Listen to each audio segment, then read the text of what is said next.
Jeez. Yeah. She's only about 30 years younger than him, but I thought he had a legit shot. Can we start over?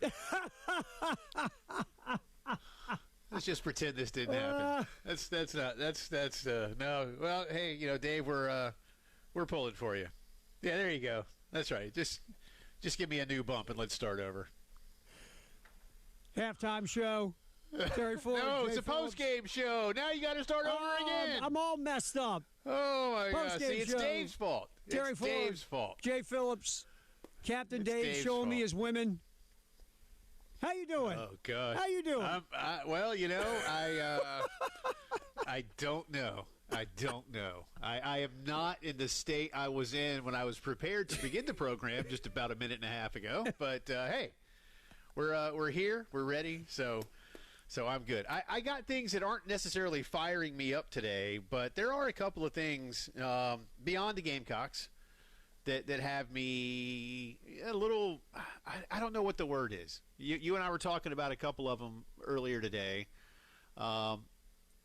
One comes back to something we talked about a bunch, which is, hey, if there was just a collective bargaining agreement in college athletics, a lot of the things that plague the industry wouldn't be there, and now one of those things has kind of reared its head again. So I know we'll get into that in a little bit. Also, I'm not going to pull them out right this second, but there's a sports. I don't know if it's Bovada or one of them, Terry. Let me try to find it real quick here. I may as well go ahead and say it now. There are odds on who's going to be LSU's next coach. Mm-hmm. And on one of them, I'm like, what goober would want to bet on this? Here, hang on. All right, you ready for this? Go for it. All right, first off, let me see here. Yeah, this is from Bovada. Mm-hmm. But our buddy Matt Moscona put this out on his Twitter feed. All right, next full-time LSU head coach, odds. Lane Kiffin is your favorite at plus 300. Okay. All right, then it's Joe Brady to make a return down to the Bayou. Interesting. Plus 450. Interesting. And then in third place, there's a tie. Oh, God. Between Tulane's John Sumrall coming up the interstate from New Orleans and Tulane to be the LSU coach. All right. I'm only going to give you one guess because I'm going to get you to think about it. I want everybody to think about it. Who is John Sumrall tied with at plus 700, third best odds to take over the LSU football program? I'll let everybody marinate on that for a second. I'll stall here with sound while everyone thinks and everyone reflects. You know what? Can I be honest with you? I got it. I know it already. It's simple. It's got to be Bill Belichick. I wish easy. you were right. I wish you were right. And you know what? It's about as close. It's about as close to Bill Belichick as you can get if you stop and think about it. Plus 700, tied with John Sumrall, Nick Saban. Oh, nice. Nick Saban at 72, 73 years old, third best odds to take over at LSU. Then you got Jeff Brom at plus 900, John Gruden at plus 900, Alex Golish of South Florida at plus 950. No Eli Drinkwitz? There's no Eli Drinkwitz? No drink. No drink on here. No Lincoln. No big-time assistance. No. I mean, not having drink on here is interesting to me. Me too. Because I thought he would be right up there, like in that Joe Brady area, which I think is a very interesting angle.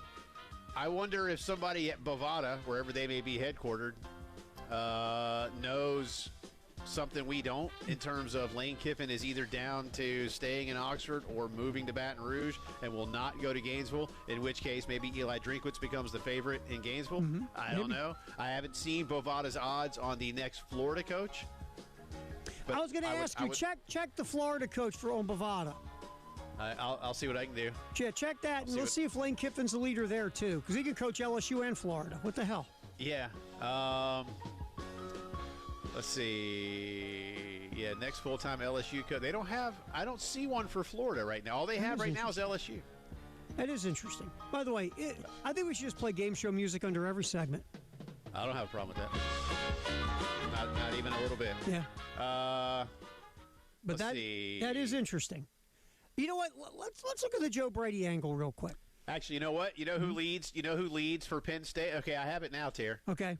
They don't have Florida on here. They don't. They have two. They have LSU and they have Penn State. They do not have odds for Florida's coach, but Eli Drinkwitz does lead the odds for Penn State at plus 200. So Eli's odds are shorter to become head coach at Penn State than Lane's. Actually, you know what? As I just sit here and update this, Lane Kiffin has now moved to even odds from when Matt put this out. Really? Lane has now moved to even odds on Bovada. With Nick Saban now second by himself at plus 900. Nick Saban ain't walking through that door. No, he ain't walking through that door. Nick Saban. Goldish third. So anyway, it's whatever, man. Now, anyway, it's fun to look third? at.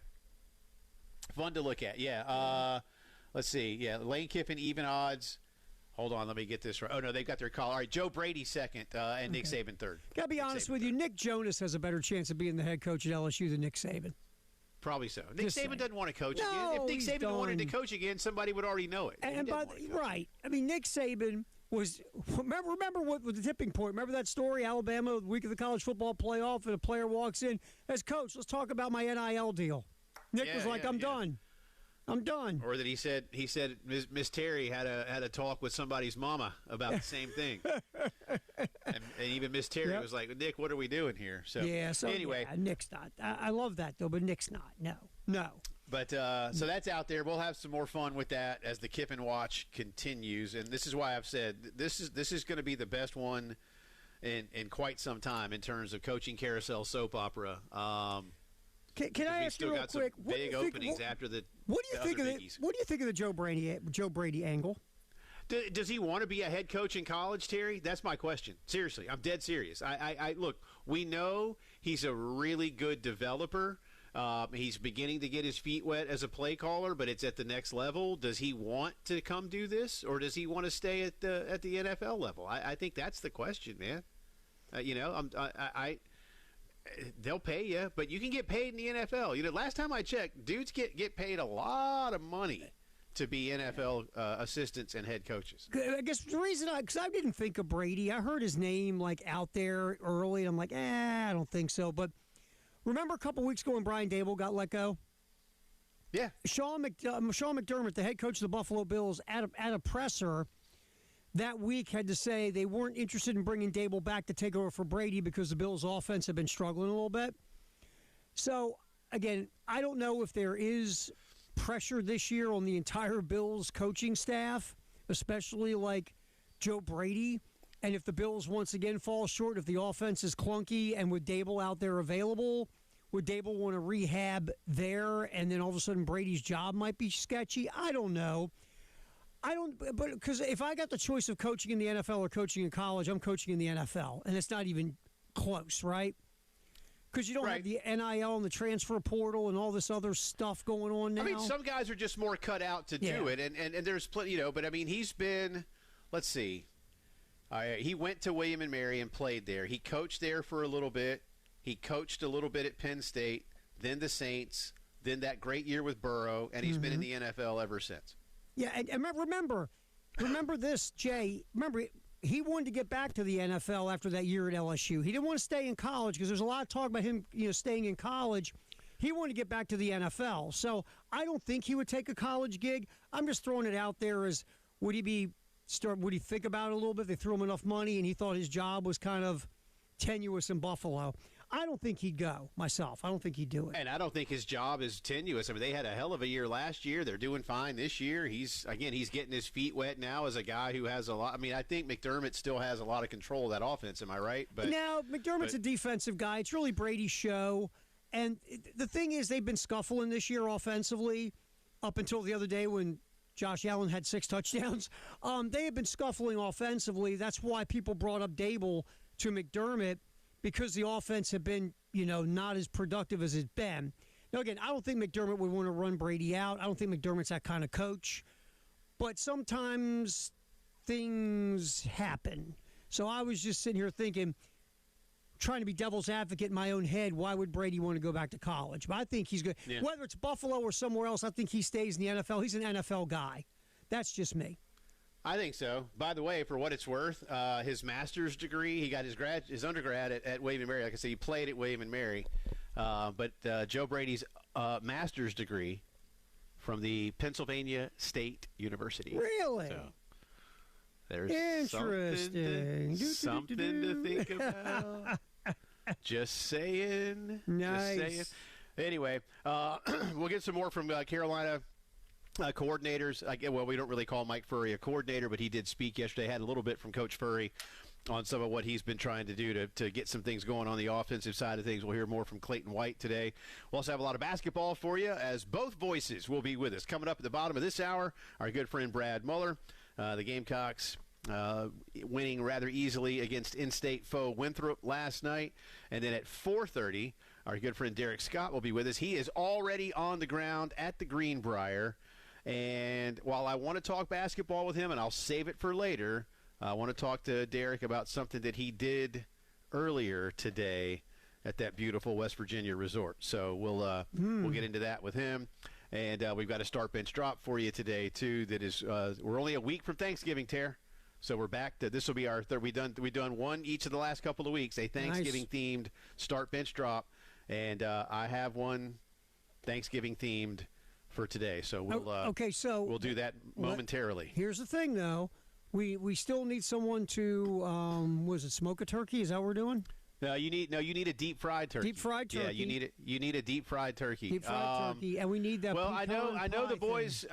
I know the boys from Hudson's are running some ads, and again, the late great Robin, their dad, was amazing, and those boys know what they're doing these days. So I don't know who the account representative is, Terry, but I would say that maybe our best bet on short notice is for that person to make a phone call. That's all I'm saying. You know what? That might be a good idea. What if it's streaming Josh? Live on the radio. Might be an idea. So, might investigate no that pressure. Quickly. No pressure at all. Yeah, no pressure to that account rep. And we also need that pecan chocolate pie. My mom, yes, my mom's recipe for chocolate chip pecan pie. Yeah, I'm going to see if I can't encourage some of my children to get that done this weekend. Okay. So we're just gonna work. I have all my kids will be home. 2 are coming home today. They'll be home late tonight, and all 4 will be home by Saturday afternoon. So odds increase dramatically. I'll call Bovada about the odds of that pie being made. But that the odds will go up by Saturday afternoon. Let's put it that way. That's pretty good. All righty, let's get that start bench drop coming back. What do you think? We'll do that, and we'll get some Gamecock football for you, too. Yeah, lots to do.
All right, get our start bench drop here on the post-game show.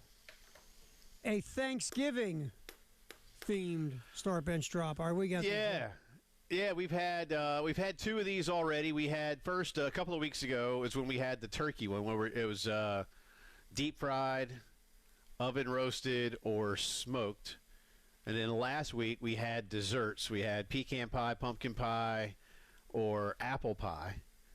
And so today you're starting benching and dropping 3. Now I look, in your family, everybody's family, there's a turkey, right, and a ham usually, and then there's however many side dishes. Now start bench drop only gives you 3. So I had to come up with 3. Now I could come up with a whole bunch of them, and we'll probably have 8. Okay. Seriously, 8 sides. Mm-hmm. But I came up with, in alphabetical order, dressing. That's what we, I don't know, Terry. Some people call it stuffing. Yeah. But if it's not in the bird, it's not really stuffing anything. No. So we call it dressing. And my mom's recipe, which I can make, is still my favorite. So I call it dressing. But we have dressing, we have green bean casserole, and we have sweet potato casserole. Oh, Now I could have done. Tough. I could have done mac and cheese. Mm-hmm. I could have done squash. We make. My mom used to make a pineapple casserole, which if you've never, it's basically, man, it's pineapple and Ritz crackers crumbled up with butter and cheddar cheese, and it's amazing. That sounds ridiculous. I've never had that. Rice in my and life. gravy if you have giblet gravy, but it's. So we got all, and then, all kinds of stuff. Old school mashed potatoes, sure. Yeah, mashed potatoes if you want to do that. Yeah. So, but I came up with dressing, green bean casserole, sweet potato casserole. So that's what we're going to start, bench, and drop. And unlike yesterday, where it was very easy to drop one of the participants, today something gets dropped that will be difficult to drop for me. Maybe not for everybody. I don't know. I think it's tough. But I'm not going to lie to you, man. I'm not going to lie. If you said, hey, Jay, this year the only thing you're going to be able to have for Thanksgiving is dressing, or any particular Thanksgiving, I'd be like, that's cool. Yeah, dressing's good, man. I'm good. Mm-hmm. Maybe just give me some gravy to put on it, just, a little something. But other than that, I'd be fine, man. So, dressing, green bean casserole, sweet potato casserole. And yes, sweet potato casserole, all mashed up. And if you want to put, the marshmallows on top, some people like to put cinnamon chopped up pecans or walnuts or something. If you want to do that, that's cool. Almonds, however you like your sweet potato casserole. Up to you. So there we go. I like it. This is going to be tough. This one's going to be tough. Yeah. So I'm looking forward to this one. All right. Get into a couple of things, Terry. We talked to Ryan on Tuesday about what he wanted to see. And I don't know. I think Gamecock fans right now, this game Saturday, I almost feel like with some, I don't know what kind of percentage, but with some, there is this lingering feeling of the hangover effect. And I don't know if you're gauging that in any of your interactions, but South Carolina remains a heavy 23.5-point favorite. Again, better than 96% chance to win the game. But I suppose it's understandable that for whatever reasons, there are some fans who are looking at this one with just a little head cocked to the side. They're going like, I got the side eye. Yep. Yeah, I think we're gonna win. Right. And I suppose that's natural, right? Yeah. You know what I heard today a couple times on this radio station? Because people are so, after what happened in College Station, I'm hearing the C word, Citadel. Oh, okay. I thought you were going to say curse, and I was like, okay. Nah, Citadel. I've heard that's coming up today because, again, to your point, the hangover of last Saturday, now, despite being a 23.5-point favorite, there are Gamecock fans going, oh, God, not another one of these. Well, let me say this first off, just in a very – this has nothing to do with Carolina. This Coastal team is much better. Oh, yeah. Than that Citadel team. Absolutely.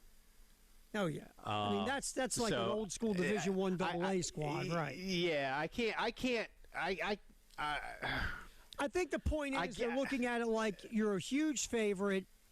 Yeah, in terms of the result. Yeah. Okay. Not comparing the teams. Look, Coastal is 6-4, but they don't have their starting quarterback. Their defense has some leakage. You should win this football game by multiple scores. But the word should is there, and you can use should as loosely as you want, right?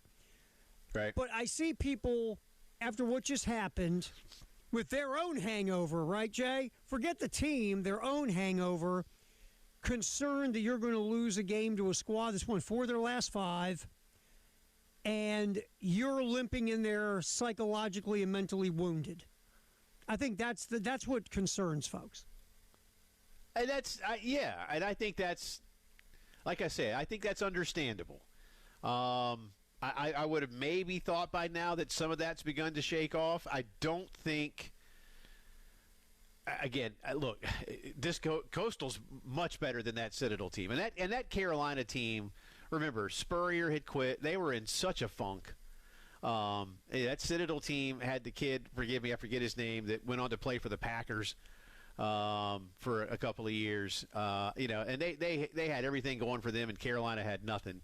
I don't see this Carolina team feeling like that, but I get it. But that said, this again, I don't want to say it would be insulting to Coastal to compare them to that Citadel team. But to your point, Terry, I get it. Just in terms of South Carolina not being where they need to be mentally to take on the challenge. And that comes back to what we were saying about our conversation with Ryan on Tuesday, that maybe the most important thing for South Carolina isn't how they play football in terms of X's and O's or what Mike Furry dials up or what Clayton White dials up or anything like that, is how are you between the ears? Right. And I don't know that we know that.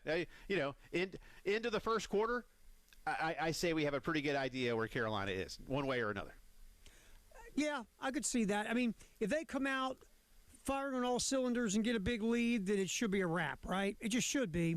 But if you get out there and stumble and bumble and play with your food like the Old Dominion game last year, and all of a sudden you're in a dogfight, or Jacksonville State from a couple years ago. Yeah, maybe there's your better comparison. Seriously, maybe there's your better comparison. Jacksonville State game. Yeah, I would say yes. In quality of opponent, yes. Yeah, yes. Yeah. Because Coastal's pretty. I mean, they're a good Sun Belt team. They're not a great Sun Belt team this year, but that's a good Sun Belt football team. Yeah, I mean, again, you got a winning record. You've been rolling really well till last Saturday when Georgia Southern got you in a high-scoring game. I mean, this is not a schmo coming in the Sun Belt. It's a solid, to your point, a solid football program this year out of the Sun Belt.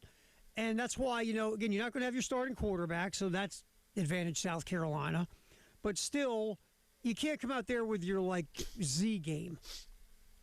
No, and, again, you're a better than 3-touchdown favorite for a variety of reasons. Will you go play like it? That to me is one of the big questions. We'll come back with some sound from Coach Furry and Coach White a little bit later on, but we'll shift gears here. Dawn Staley's team back in action last night. Comfortable win over Winthrop. They've got a couple of more tune-up games before Dawn takes her team back into some big-time non-cons. They've already had one of those. Our good friend Brad Muller, always courtside for it. Brad will join us when the postgame show comes back. Stall a second. Okay. Just make up something. I'll be happy to do that. I would want to talk to Brad. I don't know how much time Brad got to spend out in Los Angeles, but maybe he got to do some fun touristy things in L.A. while he was there. Hate to admit, but I will. I've still never been to Los Angeles. I would like to go at some point. Keep going. You're doing great. You're doing I don't know when that thanks. I don't know when that day comes. My wife and I actually wanted to go see Fish at the Hollywood Bowl, but her work, not mine, her work intruded. All right, fine work, sir. We're ready to go now. Just going to put that out there. You did All right, Brad Muller is next. Fantastic job. Thanks, Terry.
All right, time to yap a little women's college hoops.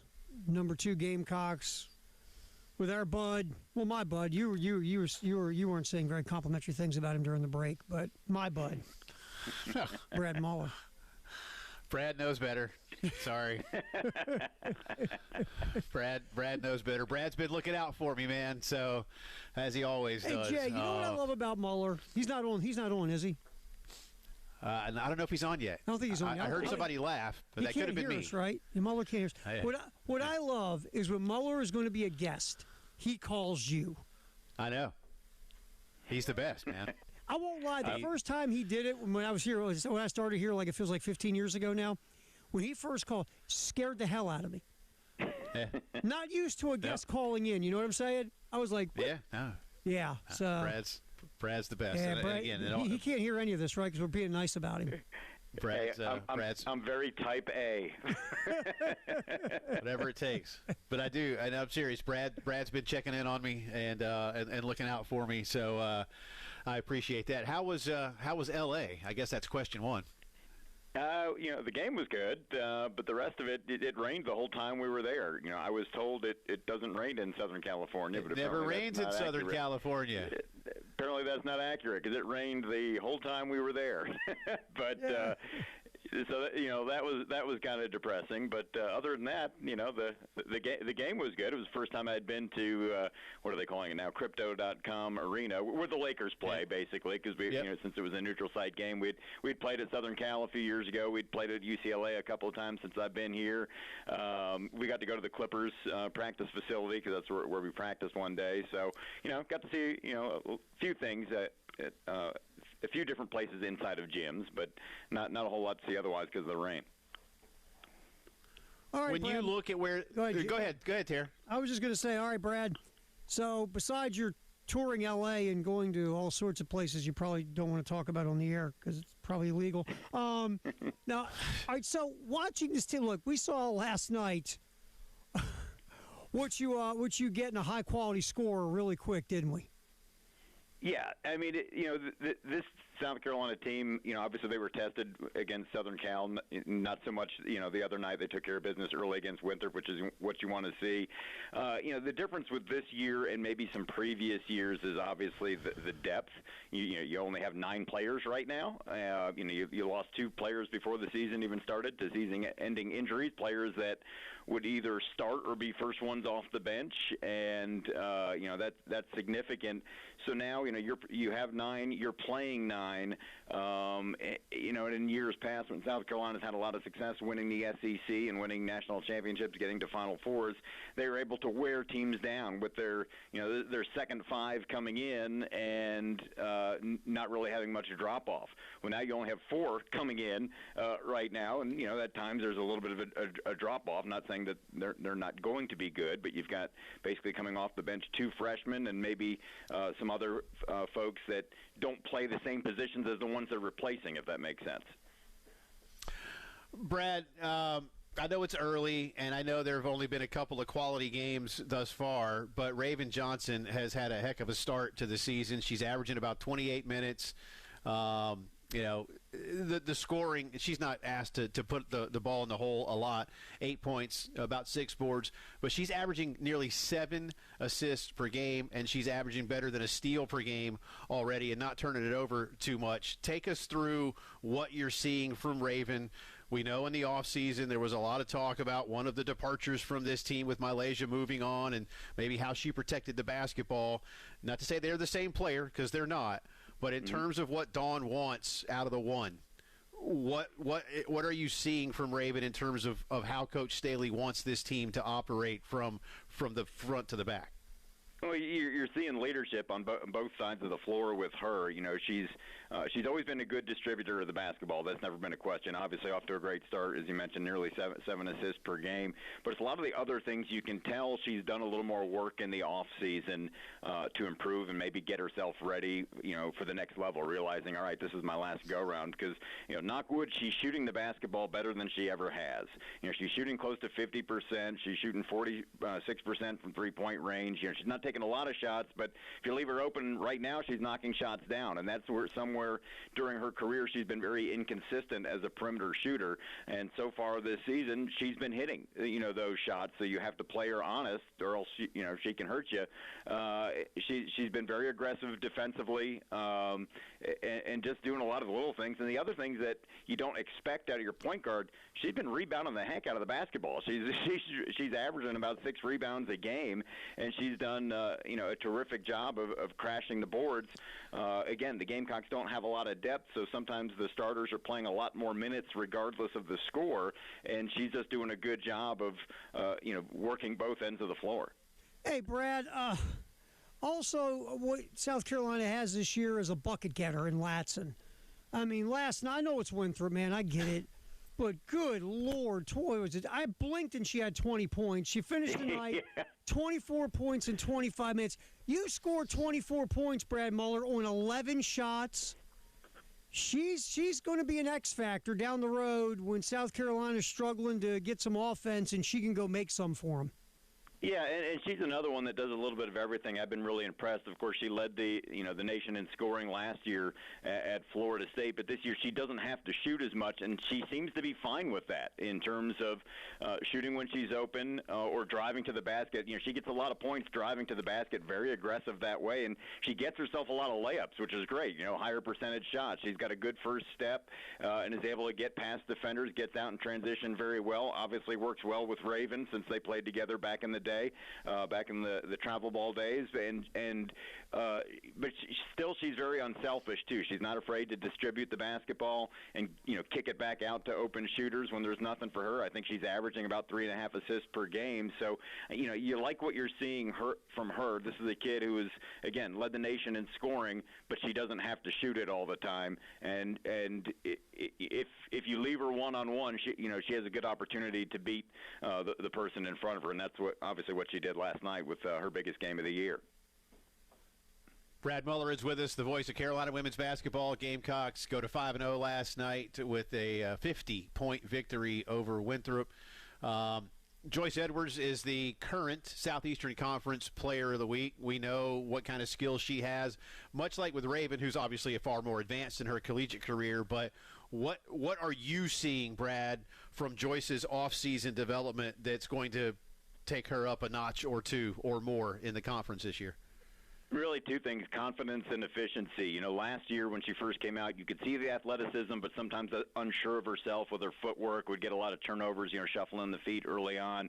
Now it's as if, all right, hey, I've been through this before. It's not as big a deal, and she's just finishing. I'm knocking wood when I say this. She's finishing a lot better underneath the basket. She's making the short, the bunnies and the 2-footers and the 4-footers and making them easily. She's getting out in transition, and she just seems a lot more confident than she was last year. Obviously, she's had to step into a bigger role as a starter this year. She might have been a starter anyway, even without the injuries, but when you lose players like Ashlyn Watkins and Chloe Kitts due to injury, okay, that kind of pushes the issue that she's going to have to be a bigger factor underneath the basket this year, and she's done a really nice job of that. But she just seems a lot more confident, and the neat thing is she can still get better. She has by no means maxed out, how good she's going to be. There's still areas of her game she can improve, but the difference from this point last year to where she was, or this point this year to where she was last year, is night and day with her confidence and efficiency. All right, I got just over a minute for you here, so real quick, one final question on the team. It's not all roses, obviously, even if you are 5-0. Where do you still see areas where Carolina needs to pick it up once the competition level picks up? The biggest thing for me, and we'll see this in Las Vegas next week when they're going to play an Elite Eight team and a Final Four team from last year, is how they keep their legs underneath them as the season goes. Right now you're playing with 9 players, and when you have to play that many minutes, especially next week when they're playing back-to-back days, are they able to rest legs enough of the people who need it? Are they going to be able to be fresh and not, hit that wall? And again, that was a luxury they've had the previous years where they were playing 10, 11 deep, and again, the second 5 was almost as good as the first 5. So that'll be the biggest thing for me, is can this team keep its legs, once we get to February? All right. And I got to hit a break, but I'm going to ask you this. You can tell Terry off the air. Our start bench drop today, Brad Muller. 3 classic Thanksgiving side dishes: dressing, green bean casserole, sweet potato casserole. So you can chew on that. Oh, sweet potato casserole. I'm going to go ahead and tell you one, right. 2, and 3. Oh, boom. All right. There it is. All right. There you go. I'm going to go ahead and tell you. I'm going back for thirds. Right. Yeah. Yep. Beautiful. Great stuff as always, man. We appreciate you. We'll holler at you soon. Bud. Thanks, Brad. Thanks, guys. Happy Thanksgiving. You too, my friend. Right back at you. That's Brad Muller, SC Brad92 to follow on Twitter if you don't already. All right. Well, he's a sweet potato nut. There you go. Easy Done. enough. All right. Terry will open the vault on the other side is the postgame show.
Integrated Media, the best at what they do when it comes to home theater, really a lot of home technology. A home theater, I've said many times through the years, speaks for itself. I love what they've done for me when it comes to our home theater.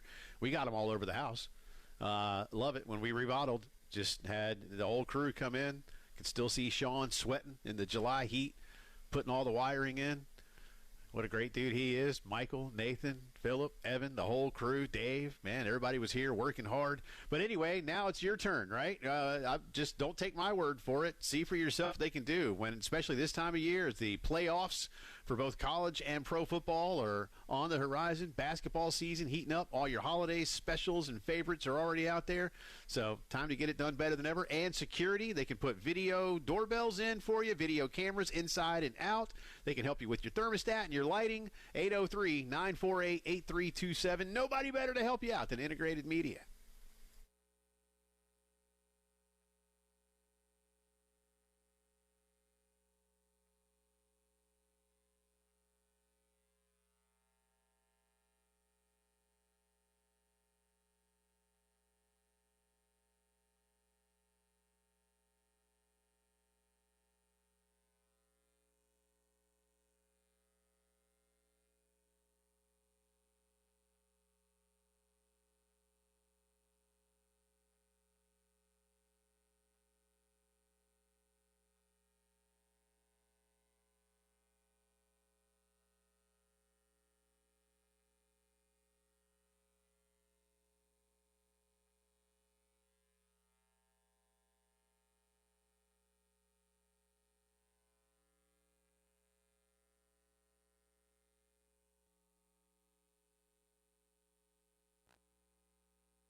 All right, before we snag the vault open, let's once again reset our start bench drop. Mueller was on it, man. Yes, Woo! he was. Sweet potato casserole times 3. Dressing, green bean casserole, sweet potato casserole, classic Thanksgiving dinner side dishes. I know there are others depending on your family and what maybe your mom, your grandma, your aunt, or you, whoever, and again Terry mentioned. I mean, look, there's classics like rice and gravy, mac and cheese, mashed potatoes. I get all that. I mean, one year we had like potatoes, rice, and dressing, and my wife was like, and mac and cheese. We're like, why do we have anything that's a vegetable? And I was like, there's onions and celery in the dressing. Does that count? But green bean casserole. But green bean casserole is loaded down with soup and fried onions and stuff like that, man. So anyway, those are the 3 I picked. But like I said, we had pineapple casserole. I know, Terry, you're not going to – although you're from a seafood town, my mom – and those of you who are, from around here, oyster pie. I know that might sound to some like revolting, but actually that was a really popular side when I was growing up. It's basically just some kind of casserole with oysters and cheese and stuff in it, and it was actually really, really good. We don't make that anymore because – my kids won't eat it. But oysters that are was vile. pretty good. Oysters are just vile. Oh no, I love oysters. I hate oysters, man. Hate them. Love seafood. Can't do the oysters, man. So my only seafood I can't really do. That's Can't fair. do it. Can't do it. Yeah, I don't know. Is there a seafood? I tell you what, I don't like is like seafood that I don't do, like anchovies and sardines. Can't do those either, man. Don't like anchovies. Yeah. Yeah. So I remember one time my wife and I, years ago, were at a really nice restaurant, and they served us an authentic Caesar salad. And I'm some guy from South Carolina, and I know food, but apparently, like really. And it was a nice Italian restaurant, like nice. And we weren't at like Olive Garden. But not that there's anything wrong with that. We were at a really nice Italian restaurant, and they serve us a Caesar salad, and an authentic Caesar salad has anchovies. Well, I'm sitting there. I don't really think about this, so I'm eating. And it was good, right? You got the homemade croutons and the homemade Caesar dressing, and the lettuce is nice and crisp, and fresh grated Parmesan cheese on top. And I get to this thing, and it's just got and I'm like, Sonny, something's wrong with my salad. She's like, what do you mean? I was like, I don't know, but right now there is something in my mouth that does not. There is something rotten in my mouth right now, and I'm trying to be polite about it because it's a nice restaurant. And she's like, what do you mean? And so I look down, and she's like, Jay, it's an anchovy. And I was like, well, I don't like it. So I just took the rest of them and moved them to her plate. But I wasn't ready for that, man. I can't do anchovies, man. I'm not a fan. All right, you need to open the vault real quick. That was my vault opening because that was like 20-something years ago. But I can vividly remember being – Well, this day, 20 years ago, Jay Phillips was grossed out by anchovies. Yeah, here we go. That's right. All right, real quick, 2 things. First, I'll give you the football one on this day. 20, my phone just went. On this day, LaDainian Tomlinson, the great TCU running back, rushed for an NCAA record, 406 yards on 43 carries, 6 touchdowns. TCU crushes UTEP 52-24. 406 yards on 43 carries, my man. 6 touchdowns. He was fun to watch in college great, and the NFL. And the NFL. Hall of Famer. Yeah, he was awesome. Fantastic. So that happened on this day. And then this song, sir, was number 1 on this day in 1988. And I know this is on Jay Phillips' playlist. Okay.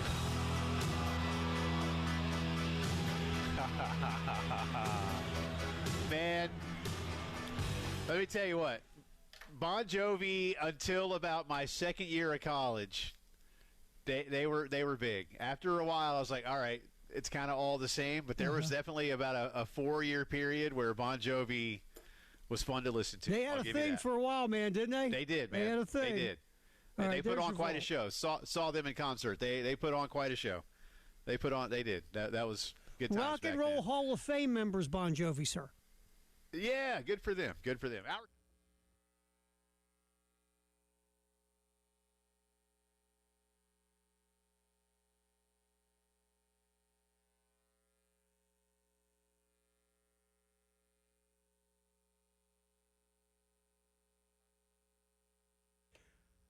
Yeah, we talk about Kreger Showrooms all the time, formerly the Nest, on Gadsden in the Vista. And look, really, there is no second option of where you should go to get anything taken care of in the home regarding new appliances in the kitchen. You name it, they have it. A ton of Bosch stuff and other brands to choose from. Maybe you want to put a tub in the bathroom or redo things in the bathroom. You got to go to Kreger Showrooms. Fixtures, lighting, plumbing. Just one place, Kreger Showrooms.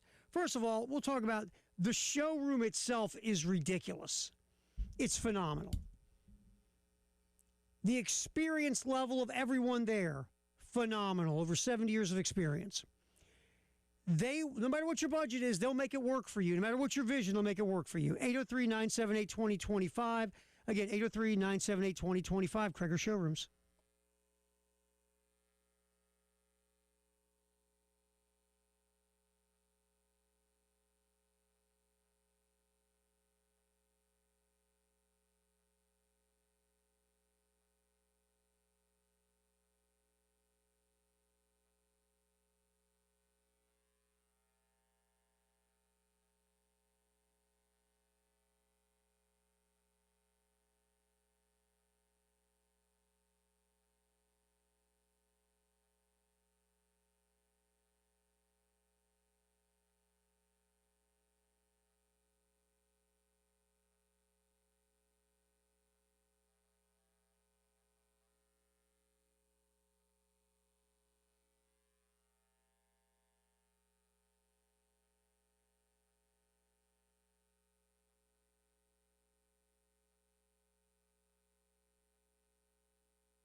All right, post-game show, hour 2. Terry Ford, Jay Phillips. As we roll along, coordinators, of course, talked yesterday, Jay. What did you think, not about, what was said, but what did you think just of the overall vibe of Furry's presser?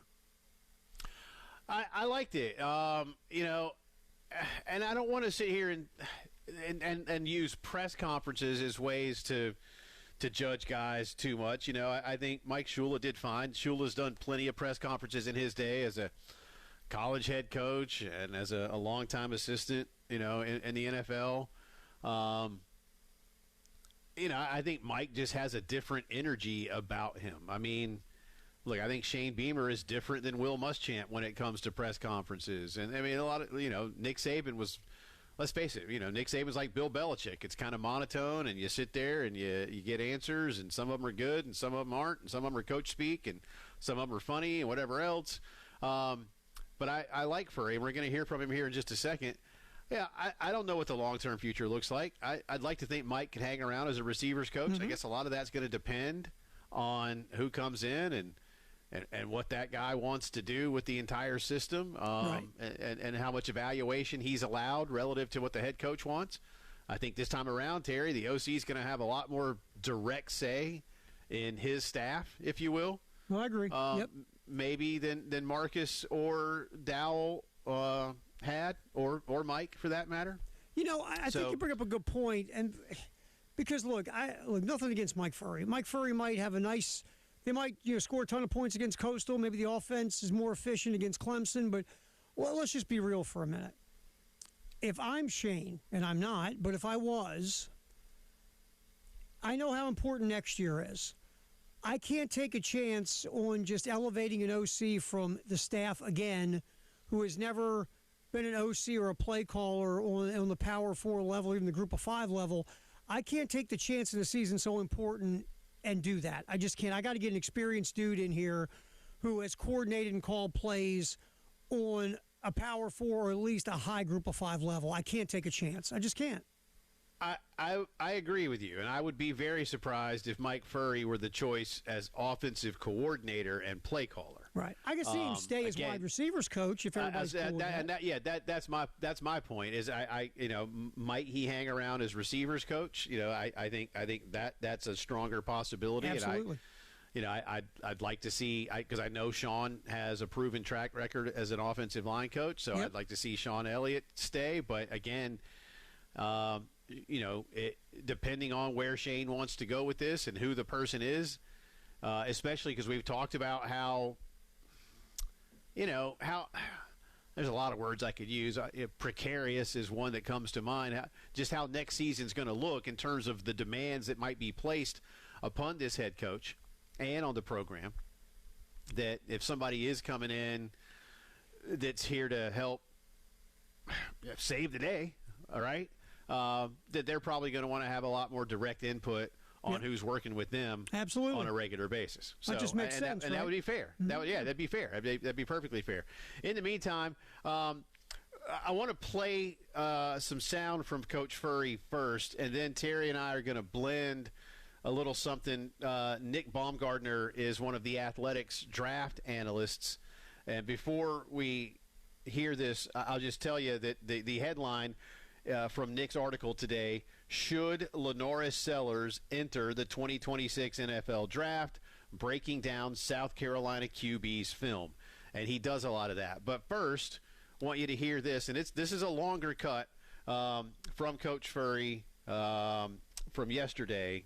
Where is it, Terry? Number 5 on. Yep. Yeah. Here. This is Mike on what he and the offensive staff are doing to get Lenoris playing with more confidence. Yeah, it's when you're a position coach, it's not your job it's your job to continue to love the kids around and the guys on the offense, defense, the whole team. That's your job, right? Still be integrated and have relationships with everybody, but it's not your job to coach anybody outside your room. And so we never really had those conversations leading up until last week.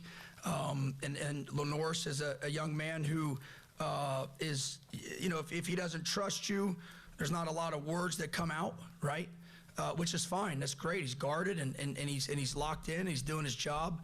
When he trusts you because of conversations or now he starts believing, and he believes in what you're saying, believes in what you're communicating, or what he sees and you see, and there's some dialogue. Now all of a sudden there's some communication.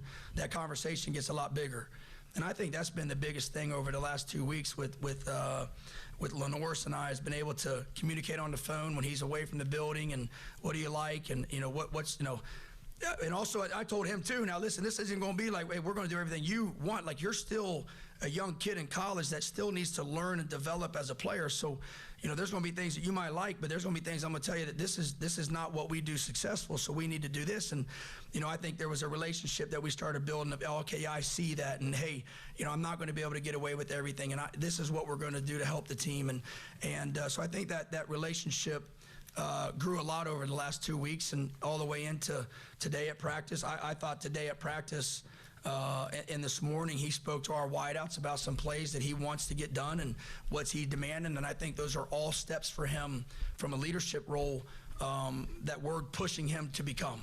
Right. And I know it's a short period, but I think when you're the leader of this football program, which quarterbacks are, right, that they instantly have to be the leader, then everybody around you has to believe in what you're saying or believe in what your actions are preaching.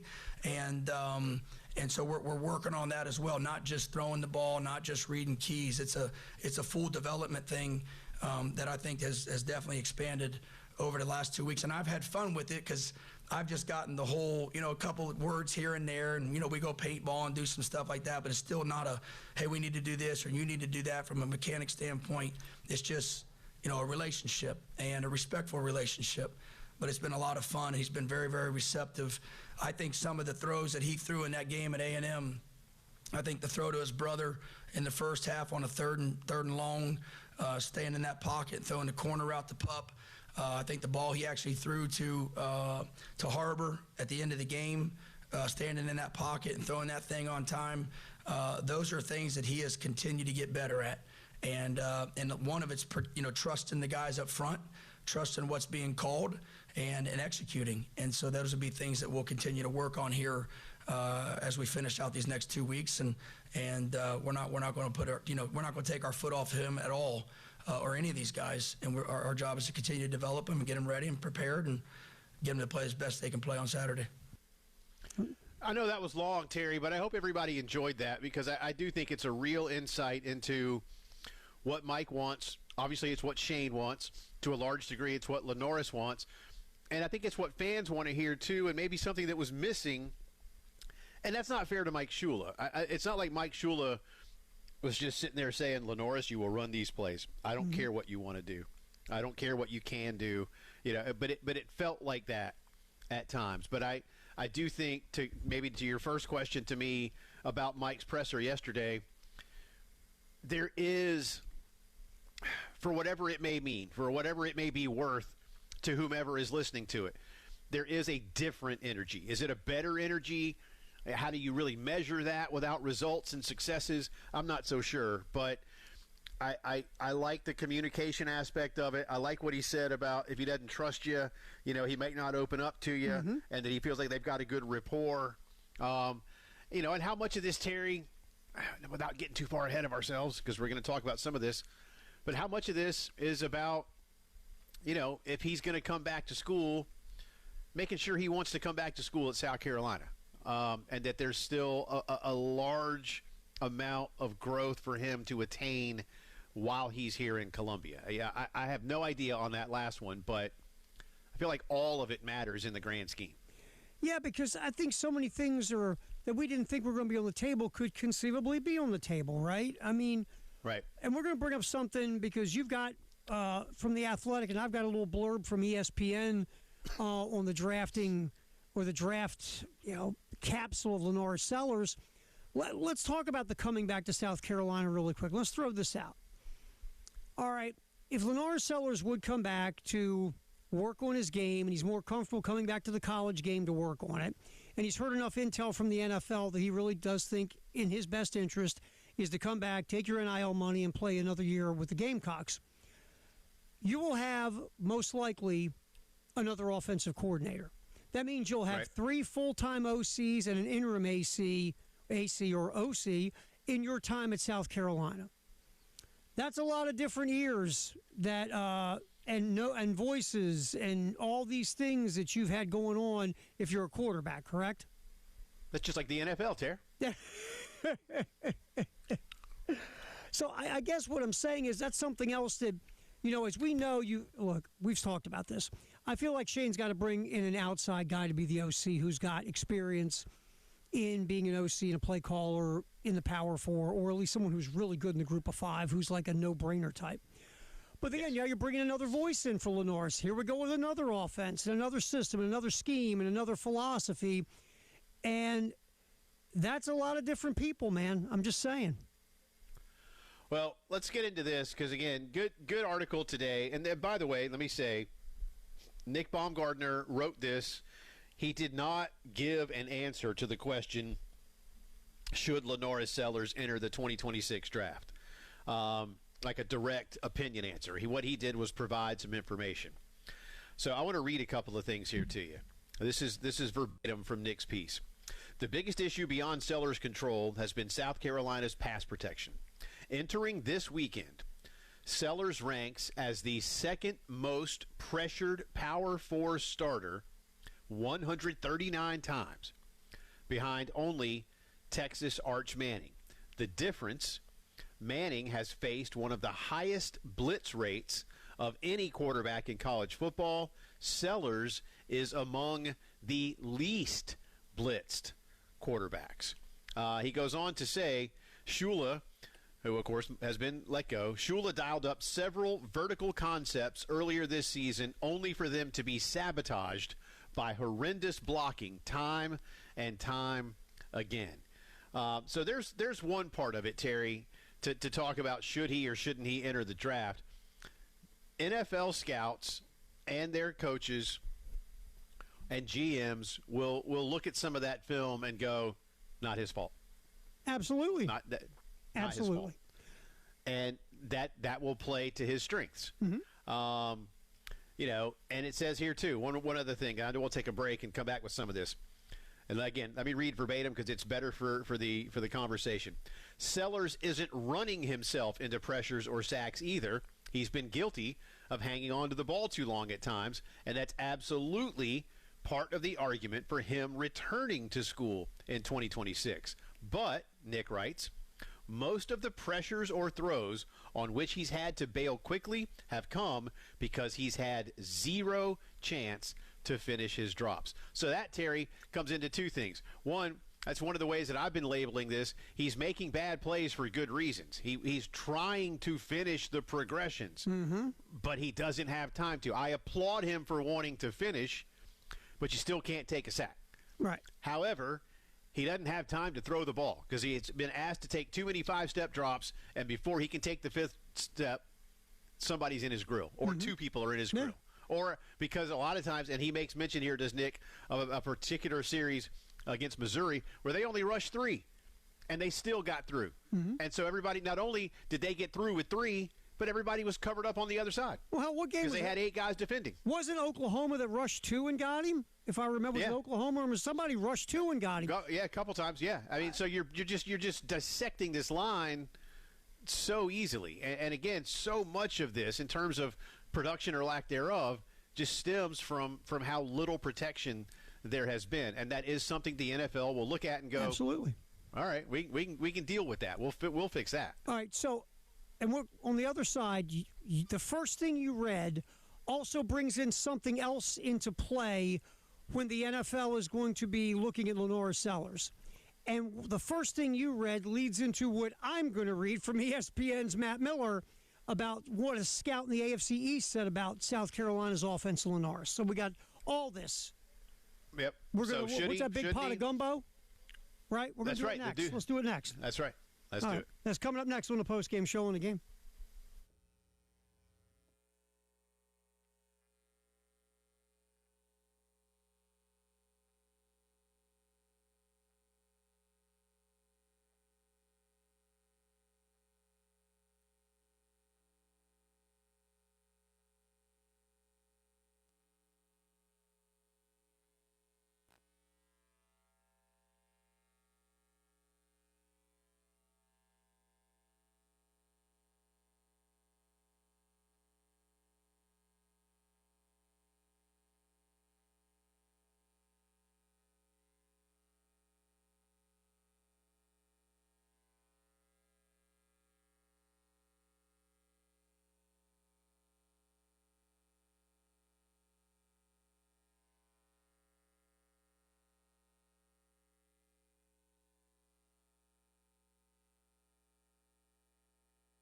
Holiday time upon us, and guys, you may be helping putting up the decorations.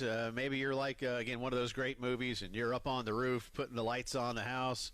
But you may say to yourself, man, a few years back, I had a lot more energy for this, and for whatever reason these days, I just don't. Might be a good time for you to call Dr. Dan Balknight and his team at the Men's Clinic. Get a lot of that energy level back the way you used to have it.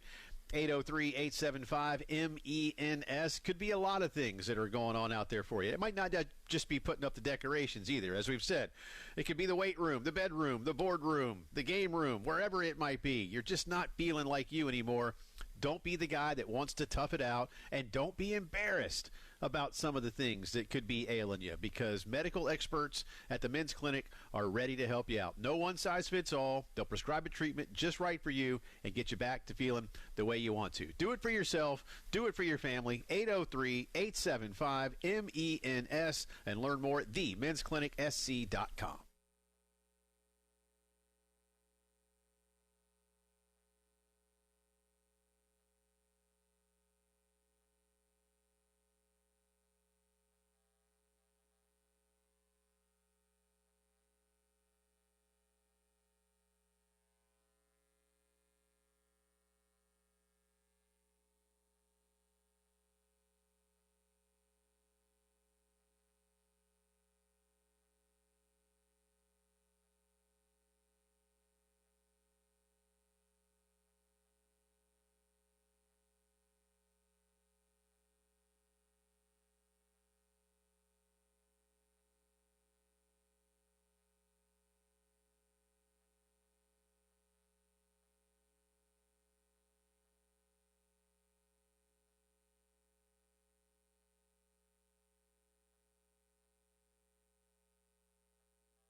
Yapping Lenora Sellers in his NFL draft future here on the postgame show because of a couple of posts that we saw here in The Athletic and also ESPN.com.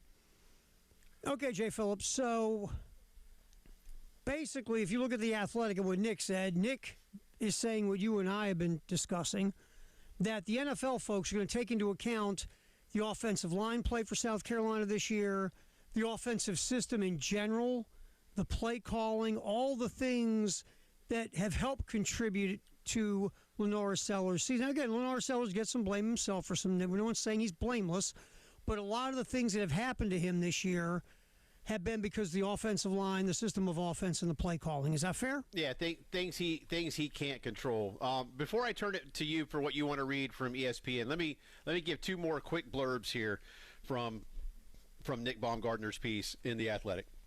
Sellers has been, again, I'm reading verbatim. Sellers has been sacked 35 times this season, second most in college football. He's also escaped on a scramble 41 times, the fifth highest number nationally. On a whopping 42.7% of his dropbacks this season, Sellers has faced pressure. And then one other one, Terry, he says, to the point you just made before I read that, he talks about Nick Harbor, Dre Jacobs, and the receivers, says they're a good unit, not great, but they're good.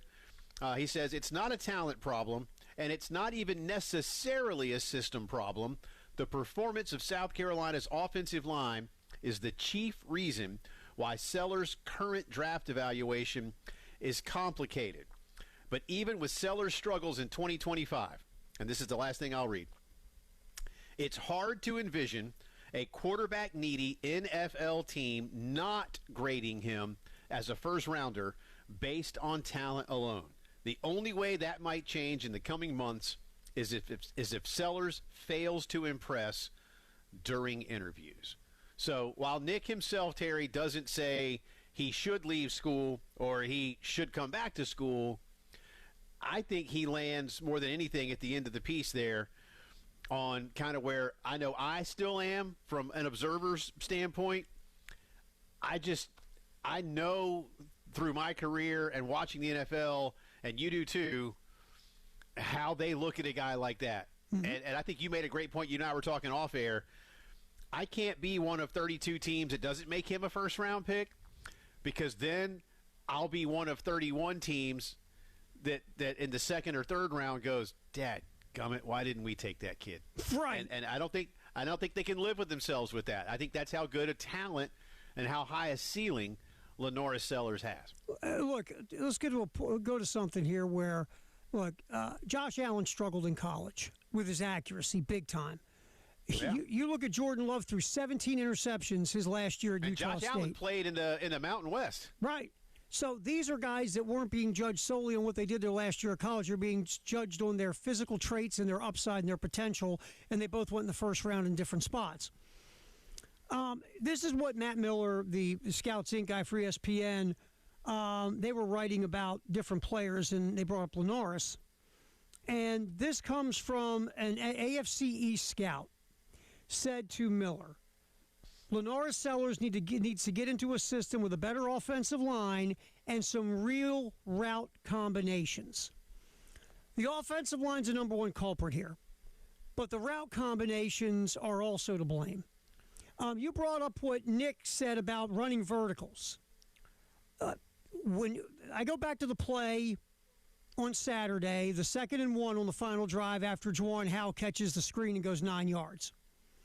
If you get the back shot of that sack Lenoris takes, you get the back shot of that.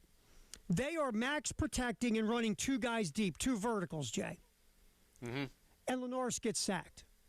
Mm-hmm. Okay, if you want to run vertical routes in that situation, fine. But why aren't you? Because you're max protecting, which means you're only putting two guys on the route. Why would you run that play with your bad offensive line when it's 2nd and 1 and you're trying to get in a field goal range? Why isn't there an outlet, a running back he can go to on a hot? Why isn't there some kind of short route or intermediate route being run that if Lenoris doesn't have time for the verticals or they're not open, you can get rid of that thing and avoid a sack or maybe hit a guy for maybe 5 or 6 yards? Basically, what the hell are we doing in route combinations? Why aren't you giving him other options, especially in that situation, in that time of the game? Why are you running such a clunky route combination where you don't really need to run that? And if you are going to run it, fine. I'm not a play caller. But why aren't you giving him an option underneath so you can get rid of the ball if there's heat? I go to, yes, the offensive line's a top culprit. But these route combinations, there are times, was it this game? Yeah, in the first half when South Carolina was even playing well, You had 3 wide receivers one time standing in the same spot looking at each other. Now, is that 3 guys running the wrong route? Possibly. But again, that's to my point. There's other things to look at here when Lenoris takes a sack. Everybody wants to scream at him and then yell at the offensive line too. But what are they doing in the back end of this offense running routes? Some of it makes no sense, and it's hurt Lenoris as well. Yeah, it has. I completely agree. And again, how much more of that can change in the coming days just in an effort to salvage something here and have fans have fun at home? We'll see. But I'm with you. Yeah, I was going to say a release valve somewhere, right? You mentioned an outlet and, where those things might be. And you raise a great point, too. I mean, sometimes is there just confusion on what they're doing? Are they being asked to do things they're not comfortable with? There's a host of it, but by and large, it points to a lack of protection. And Nick Baumgartner's piece is much longer. I read a few things there, but he goes into a lot of things about all kinds of quarterbacks that could end up being, my words here, kind of gun shy after a while. When you just and that begins to creep into your head, like, man, I'm not going to have time. And then and then Terry, your cadence is rushed. You might put a little too much juice on the ball, if you will, and then you've overshot a guy, or you've thrown him a dart right at his chest, and he drops it because it's a little too hot for him. I mean, a host of things. It's not excuses. It's just part of the reality of where it is. I don't know. Again, I still lean at this point. I think he's a first-round pick. I know too. It doesn't look like it right now. I totally understand. And listen, let's make it super easy. I totally understand why fans want him to come back, both because they think he should and because they simply want this kid to come play one more year for him because he can get better and he will get better. I get it. And I'd like that too. Sure. I'll be honest with you. I'd like him to come back.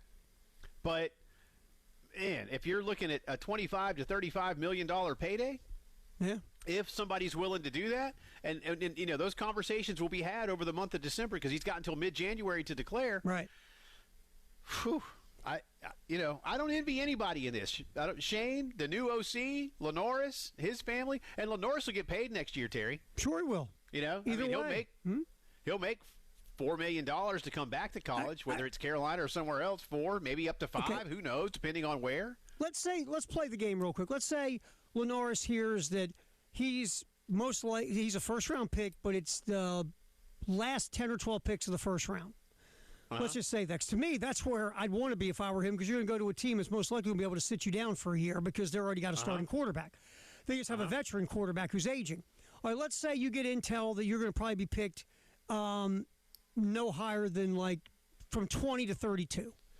Now, again, if you want to and you make a decision as Team Lenoris that you want to come back, take your NIL money for a year, which is a lot less guaranteed than what you'll get to be a first-round pick, but come in here with a new OC, polish your game, have a bounce-back season because you want to be a top 10 pick, okay, that's your choice. You can do that.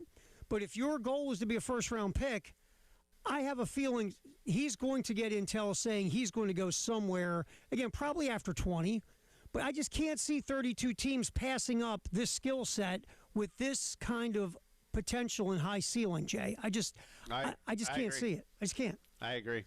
We'll come back around to this a little bit later on. On the other side, though, we'll switch gears back to Carolina men's basketball. They are in West Virginia, and some big-time opponents coming up. Butler of the Big East, Northwestern of the Big Ten, the voice of the Gamecocks. Derek Scott already on the ground at the Greenbrier. He'll join us next.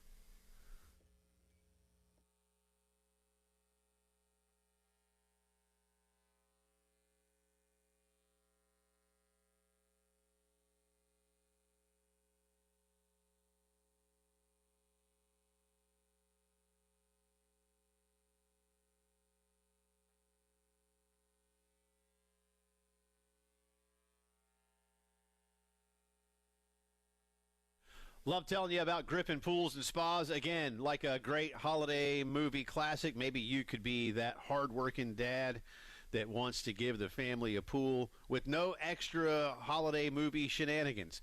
Time to call Griffin Pools and Spas. They've been family-owned and operated in Lexington since the 1970s. The late, great Stan Griffin founded the company in 1976 when he built his own pool in his own backyard. And from there, Boom, they took off. Now Griffin Pools is a national leader, respected by competitors and peers, and their expertise is evident whether you visit the retail store, see the example pool outside, step into a hot tub inside, or all the accessories they have for you. Griffin will treat every product just like it's their own, whether it's custom pool design, aggressive schedule commitments, saltwater pools, hot tubs, spas, whatever you need. Stop in and see him steps away from the Lake Murray Dam and always online at griffinpoolsandspas.com.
Our first check on the traffic this afternoon in Blythewood, I-77 northbound at Blythewood Road, exit 27, an accident there. The area has been closed to traffic because of that problem. All right, another accident, Bush River Road at I-20, I-26 westbound between Sunset Boulevard and St. Andrews Road. That's between exit 110 and 106. The traffic has slowed down a ton. Another accident is at Two Notch Road and Sparkleberry Lane, and heavy traffic. I-20 westbound between Faro Road and Fairfield Road. That's exit 72 and 70. Get back in here, talk to our buddy Derek Scott, who'll be on the call Friday afternoon for South Carolina and Butler. That's coming up next here on the postgame show.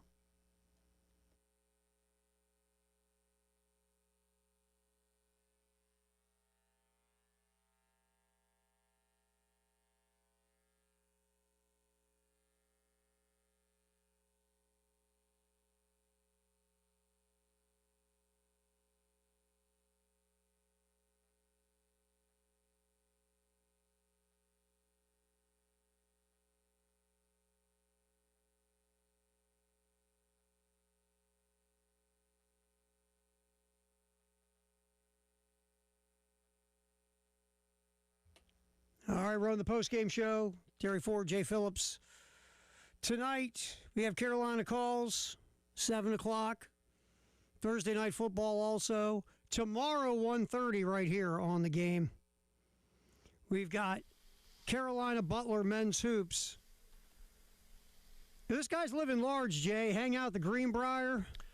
I know, man, with these hobnobbing with the hoi polloi. I think that's what some people call it. The royalty of West Virginia and college basketball. And he's good enough to talk to us. I think that's nice of him. He is, and I understand from people close to him that he may have had a round of golf at the beautiful Greenbrier today as well. He's the voice of the Gamecocks. How you doing? How'd you hit him? Hey, Bob.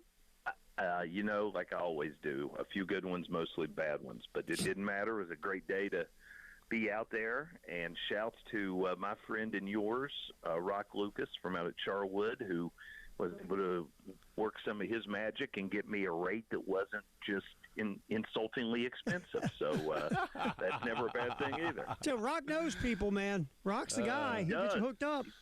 He's been in the golf business his whole life, so he does indeed know people. Yeah. This team, I know you put this out the other day on the postgame show, not our postgame show, your postgame show. This is the first time South Carolina has opened the season with 4 games of 80-plus points since the John Roach era. We know how good those ball clubs were. Not an indicator of future performance necessarily, but this team certainly seems to be having fun. Scoring points and winning games will do that. More than anything else, what are you attributing some of this to? I think the parts fit well together. You see a lot of guys that have no issue and seem to enjoy even passing as much as shooting. They have shared the ball so well. I mean, you're talking about assists on around 70% of their made shots so far. You can get points in a lot of different ways, but I think it holds up better over the long haul when it's based on guys who are sharing the basketball and not just the sort of team that's trying to go one-on-one and beat squads that maybe are inferior early on just on sheer, hey, we're in the SEC and you're not, athleticism. So I think that's been a big part of it. And then the depth of this bunch, it's been a wide variety of people. I mean, everybody knows Michi had the best game of the season against Southern Miss, but it has really been a bunch of different guys getting the job done in the other contests. So that's what encourages me the most. Derek, and you nailed it with the way they move the ball, the way they move without the ball. I mean, this offense has been very efficient, shooting 36% from 3. I want to focus on that freshman guard, Eli Ellis, with you for a sec. Again, we'll see how it goes for him as he ratchets up against competition and on the defensive end of the court. But offensively, what I like is the way he's been sharing the basketball, almost 4 assists a game. I mean, it's been really nice to watch Eli not just score, but also facilitate for others. Yeah, he's fun. I mean, I don't know what else you can say about that guy. He is really fun to watch play because he's so creative. He gets some shots off for himself based on just, basketball savvy, knowing that he's not the biggest or the most athletic guy out there. He has to be smart about it. I mean, he scored a jump hook in the lane the other night against Radford's 6'9" starting center, and he used about 3 ball fakes to get the guy off his feet. And then not only does he do that, but then he's able to finish, and he makes the shot. And, I mean, that's what I really like. Early on, we saw him burying threes against NC State in the exhibition game, and you could easily think, well, this is going to be a guy who's just going to live out there on the three-point arc. But actually, he's only made 4 3-pointers so far through 4 games, as far as regular season games. The last 2 games, he's gone 0 for 3 from the three-point arc, but he's been 8 of 12 on 2-point shots. And so, yeah, he gets his buckets.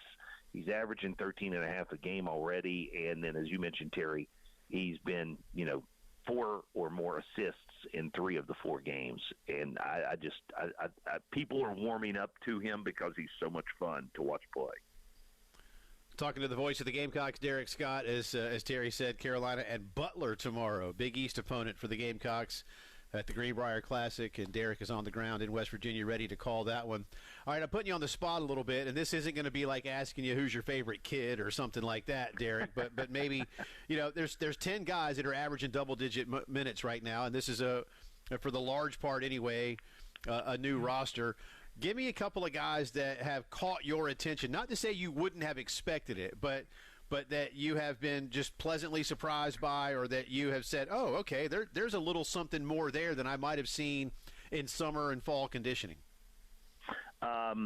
Jordan Butler has been, other than 1 game, he has been really productive in his minutes, and he's not a guy you're going to ask a ton out of. I mean, he's playing 13 minutes a game, but he's looked more active. said something on our pregame interview the other night. He said his productivity is linked to his activity. If you see him moving around a lot and getting involved in things and not just standing at the three-point line waiting for someone to throw him the ball, then you're going to see a guy who can contribute, and that's been important. I mean, there's another guy the other night against Radford who, he scored, I think he had 6 or 8 points, but he didn't make a three. He only attempted one. He wasn't focused on being out on the arc, and he was involved more in terms of rebounding and trying to block shots. So I'd put him most assuredly on that list so far. And then the guy that, got talked about a ton in preseason, but I got to be honest, I wasn't sure exactly how productive he'd be, is Mike Sharovjomps, because, I mean, yeah, he's played, he was at Utah last year, but he didn't have big numbers at all. And I knew this coaching staff just really seemed to love him from the day he showed up and what all he can do. But he's another guy who I thought was, in spite of being 6'9", seemed much more focused on being a perimeter guy. But he's really been much more aggressive in the paint in terms of scoring the basketball in transition and in hitting the glass. He had his first double-double of his career against Radford. He grabbed 10 rebounds, and he's now the leading rebounder on this team. And, to say he's 6'9", well, that doesn't sound shocking, but he is a guy who maybe the first couple times I saw him seemed much more at ease on the arc. So, that's the other guy I would think that, that's a couple of long guys that aren't really heavily physical, but this team, lacking a true post presence, they're going to need those kinds of contributions on the glass. But you're playing another team here tomorrow that in the early returns show a squad that's been just absolutely dominant on the glass. So you've got to find a way to combat that. Hey, Derek, on the defensive end of the court, it seemed like it got better against Radford, but that's where this is still a work in progress, isn't it? Yeah, sure. It did get better. I mean, they were guarding the ball a lot better than they had, certainly against Southern Miss.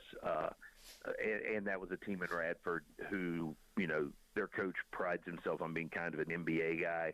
And so there was not a lot of sets that they ran. It was a whole lot of 5 guys hurry the ball down the court and then somebody just attack off the dribble.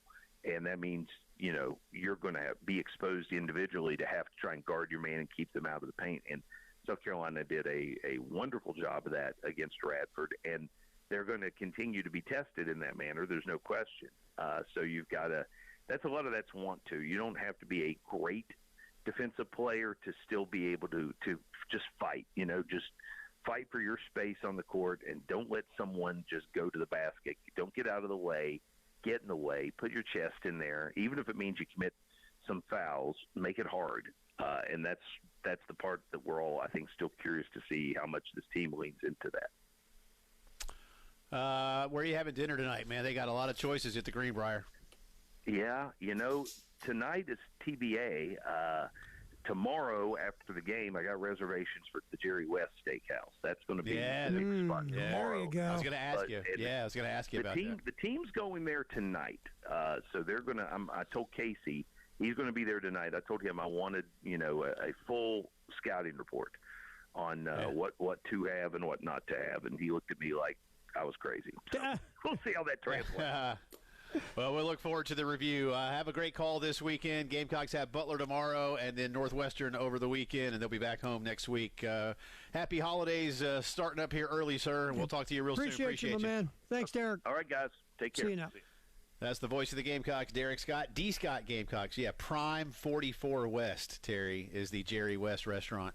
And menu looks amazing. So, a little jealous. I'm going to have to go look at that during the break. All right. Yeah. Well, we'll have a little J or nay. You can ask me about steakhouses on the other side.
Get some Jay or Nay in here on the post-game show. Before that, start bench drop, sir. What do you have there? Let's reset. Thanksgiving side dish classics: dressing, green bean casserole, sweet potato casserole. Those are the three we came up with. Again, there are others, but these are the three that we put out. And for those who, I think most people around here do know, dressing, it's another name for stuffing, but it's not in the bird. Right. But we call it dressing at my house because nobody ever puts. I can't ever recall anybody ever stuffing the bird with anything where you, like, scooped it out and ate the stuffing. You know what I mean? I've only been around that once in my life. My family never put it inside the bird. It was always in a big bowl next to the bird. I've actually read before that might not always be good for you because it's just sitting in there. And while you may be cooking the bird fully, at least initially, a lot of the things that make poultry dangerous when it's undercooked kind of seep their way into the stuffing. So usually we just stuff like the bird with like a couple of onions and celery just for aromatics. Yeah. I've never. Like I said, I went out. A lot of my stories go like this for some reason. I went out with this girl. Why do they all start like that? Anyway, I went out with this girl and went Thanksgiving when I was a young Terry Ford, and their family had stuffed the turkey, and I said, I can't be part of this. I'm breaking up with you now. It was weird. It was different because I'd never been around it before. I mean, I ate it, and I was only sick for a week. No, I've been around it just that one time. Besides that, it's always been in a bowl or on a big plate next to the turkey. My whole life. Yeah, we make ours is baked in a big casserole dish. Yep. That's what. Yeah, I just again look, if you eat it that way, stuffed in the turkey, nobody's judging you. It's fine. If it's good, whatever. I've just never. I'm judging you if you get salmonella or some kind of food poisoning. I guess just for me personally, I think cutting open the turkey and having stuffing fall out. I'm just not down with that idea. I don't know. That's fair. I don't know, but it's all good. But yeah. I think I know my start on this, Jay. I still got to figure out my bench and my drop. Yeah. I think I got to my start. Yeah. I know where I am, and I don't like having to drop one of these. I don't either. I like them all. But we have to. All right, man. All right, bud. Little Jay or Nay or JB. Yeah, was introduced by Preston Thorne yesterday. Coach P yesterday. Yeah, that was great. All right. Which we don't want to pull out too often, but if we have to, we will. We're going to go in different directions with the same topic for Jay or Nay or JB. If Lane Kiffin leaves Ole Miss, when this team is about to go into the college football playoff, your first thing you're going to give me, Jay or Nay, is it just the result of a clunky calendar that needs to be fixed? Jay. If Lane Kiffin leaves Ole Miss right before running the college football playoff, it is an awful indictment of his character. Jay. If Lane Kiffin, this is fun. If Lane Kiffin leaves Ole Miss, hey, everybody's for themselves. Business is business, baby. Oh, well.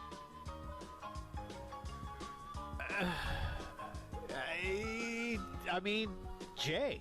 I gotta look at it that way because that's the reason he's going to do it, right? Because it's going to be about what he thinks is best for him and his family. I will continue to contend that I do not believe this to be about money, despite what you're hearing. I mean, I saw today in one Louisiana outlet that they might be prepared to go past $15 million for Lane Kiffin. They ain't messing around, man. I'm not sure I believe that, but I'll say this. I think you're right. If Lane leaves, it's about ego, not money. That's just me. Yeah, well, either ego or just desire to, hey, I've done some things here. I mean, look, he has done things for Mississippi that haven't been done at Mississippi. So he's done that. Now, I just does feel he like want another it's the challenge of I can get Florida and LSU right. Yeah. Watch me with all these resources. Go be great. That's just me. Yeah. I agree. So we'll see. All right, headlines coming up.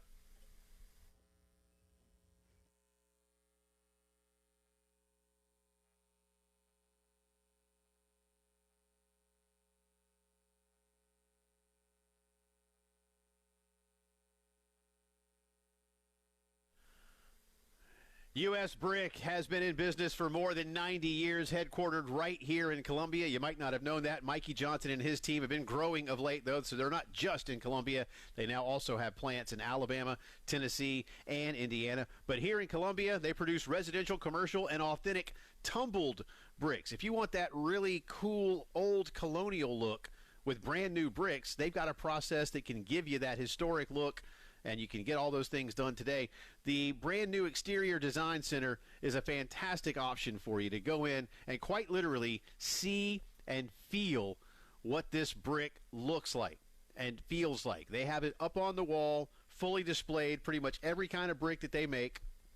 Put your hands on it. See what's up. See the outdoor pergola and fireplace, and then make those decisions that are best for you and your family. 300 UG Street.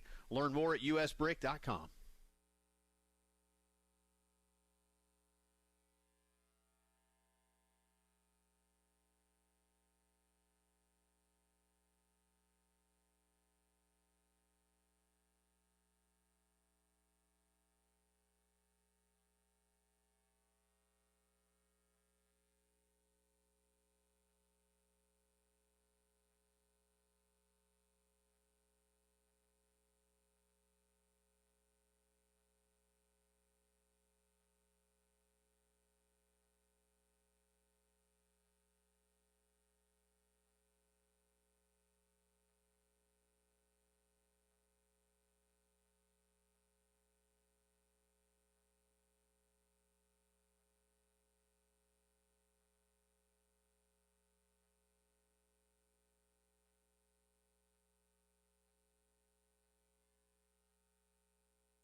Oh, let's see. We've got some stop and go going on I-26 westbound between Sunset Boulevard and St. Andrews Road. That's between exits 110 and 106.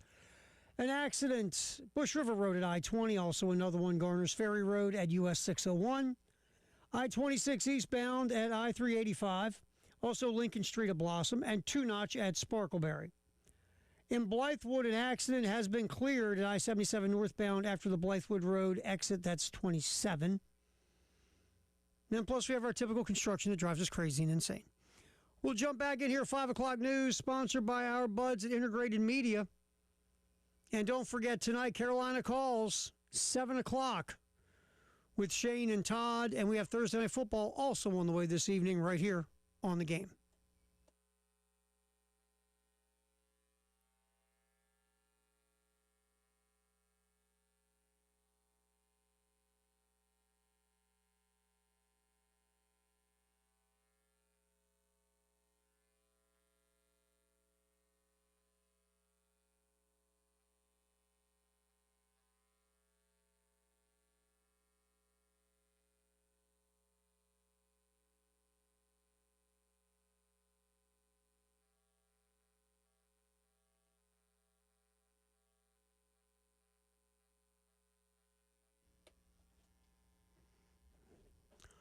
It's time again for our Marconi Award-winning 5 o'clock news.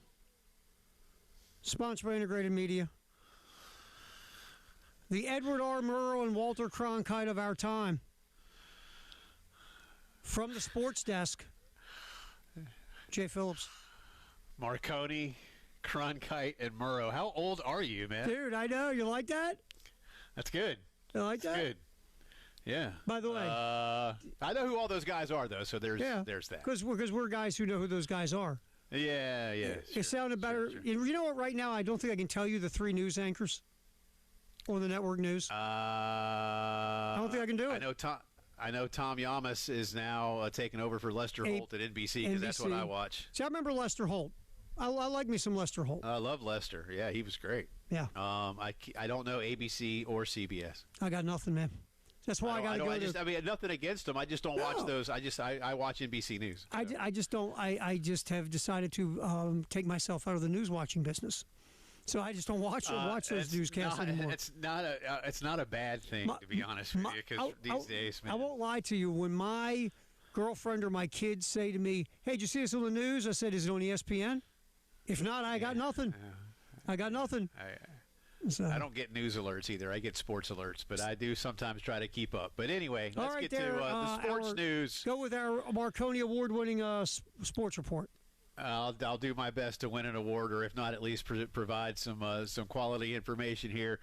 Clayton White and Mike Furry spoke ahead of the Carolina Coastal game. 4:15 kickoff on Saturday. South Carolina remains a 23.5-point favorite. We'll start with cut 10, Terry Ford. Here is the Gamecock defensive coordinator scouting the visiting Chanticleers. Basically a team that is averaging basically 40 points a game the last 4 or 5 games. They made some changes around, had some injuries with their quarterback. Between Collier and Tad are their quarterbacks. They do a great job down there just getting points up on the board, and running backs hard-nosed. O-lineman has played together quite a bit, have a bunch of wideouts, so many different single-digit numbers I can't even keep up. They play 8 guys, 0, 1, 2, 3, 4, 17. Very athletic tight end, so excited about the matchup coming this weekend.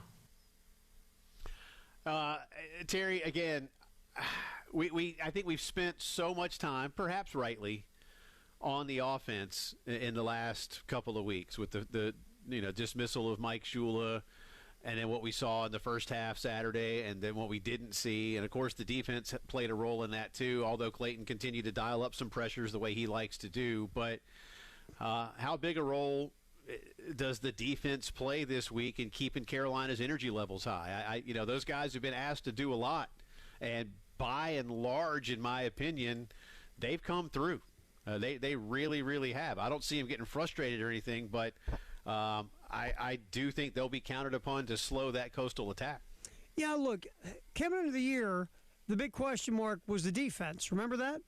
They lost all these guys, and how are they going to play? We know the offense is going to be fine, but what about the defense? And really, it's been the reverse.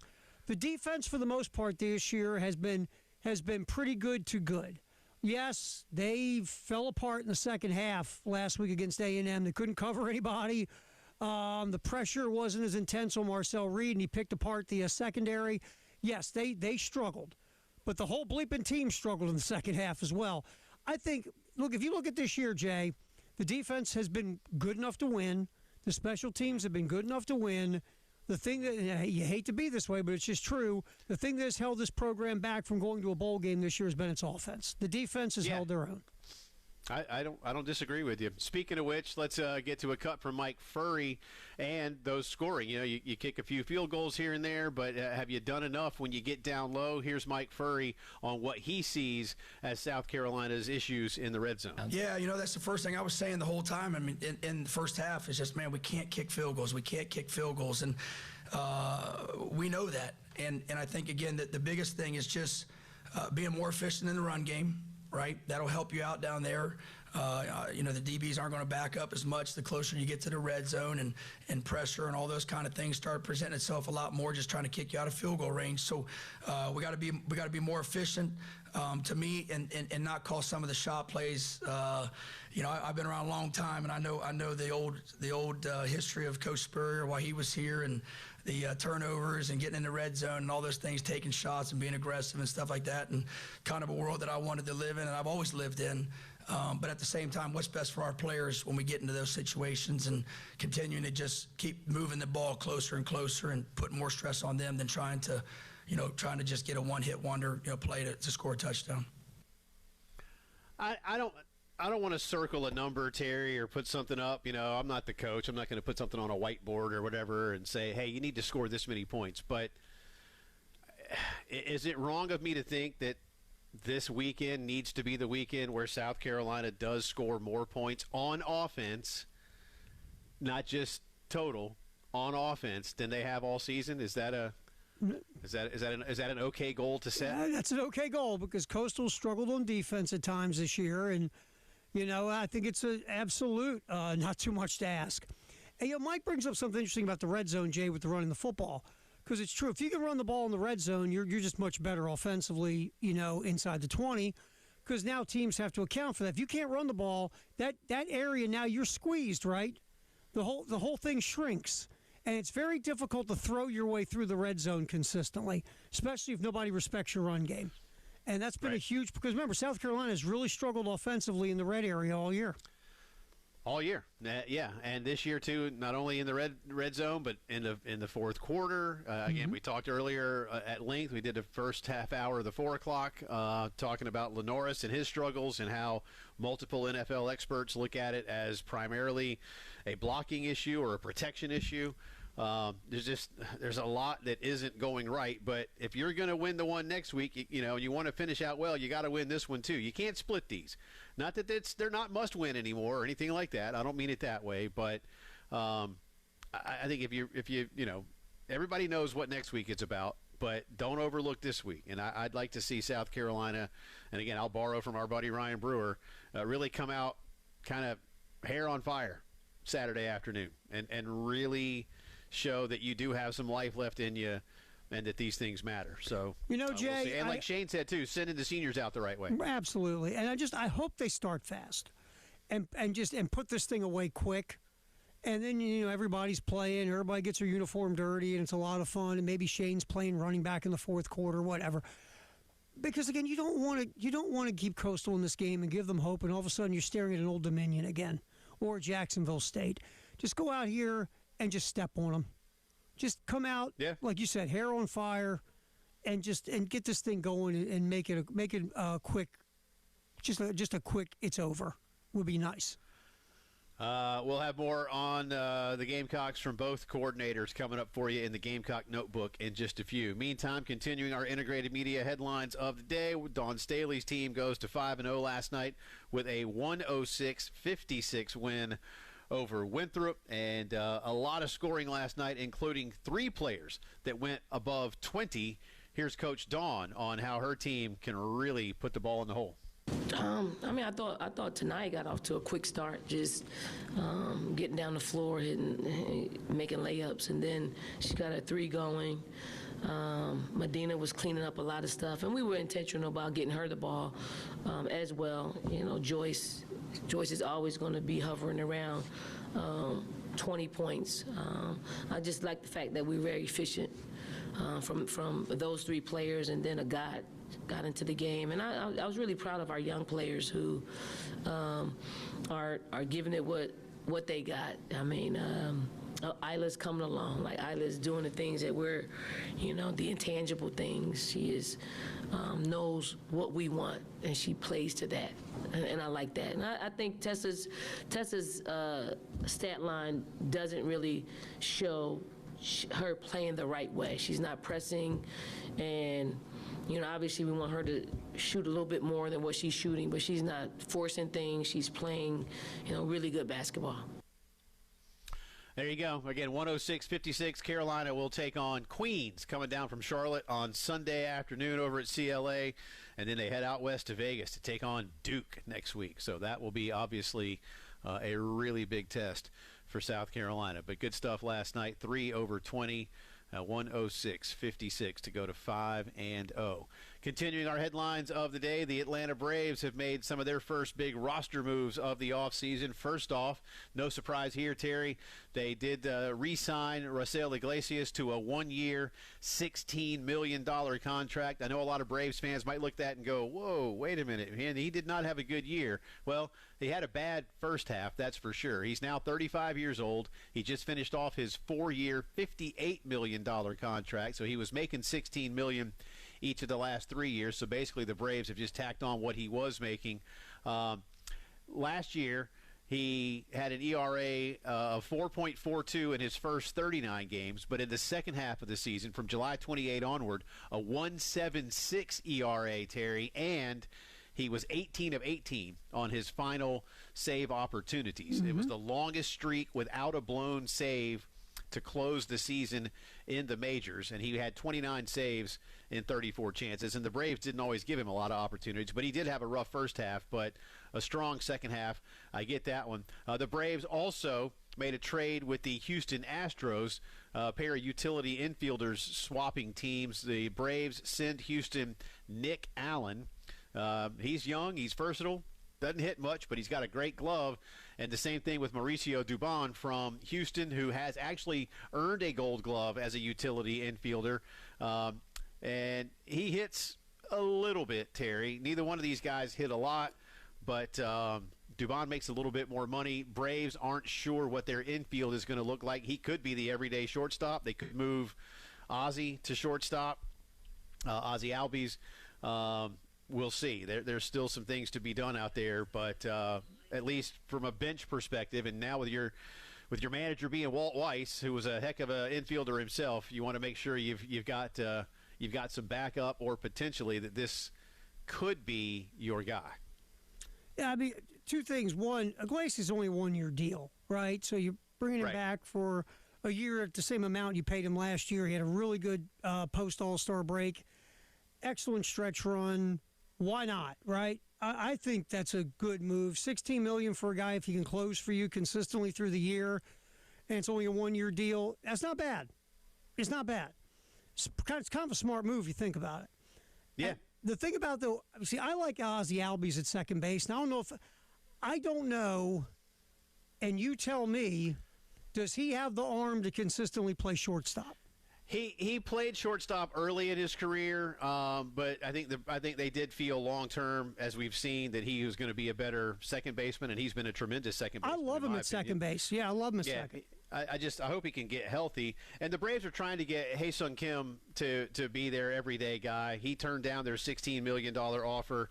I think his agent is shopping him. I think Scott Boras is his agent, and he's shopping him for maybe closer to $20 million. I understand that both sides would like to reach a deal for him to play in Atlanta full time. He had a really good run with the Rays, and then he got banged up a little bit. He had a really good finish to the season for the Braves last season, I thought. So did they. Again, they immediately tried to sign him, but he wanted to at least test the free agent waters. So I don't think Ozzie is the ideal solution at shortstop, but I don't think they're afraid of it either. But with his injury situation being what it is, I'm with you. That's a much bigger ask to play shortstop. So again, not ideal. And I like him so much at second. I just do. Yeah. And really, man, in a lot of ways, this is his team now, and you want him where he's most comfortable. But with Freddie gone, and he needs to pick it up a little bit. But again, not his fault that he's been hurt. But in a lot of ways, Ozzie is really now, I think he's kind of that team leader. He's that guy, So we'll see. That's our integrated media headlines of the day. We'll come back on the other side and get you some more from the Gamecock coordinators ahead of the Coastal ball game. What more is Mike Furry looking at in terms of changing the offense around? Let you hear some of that when the postgame show returns.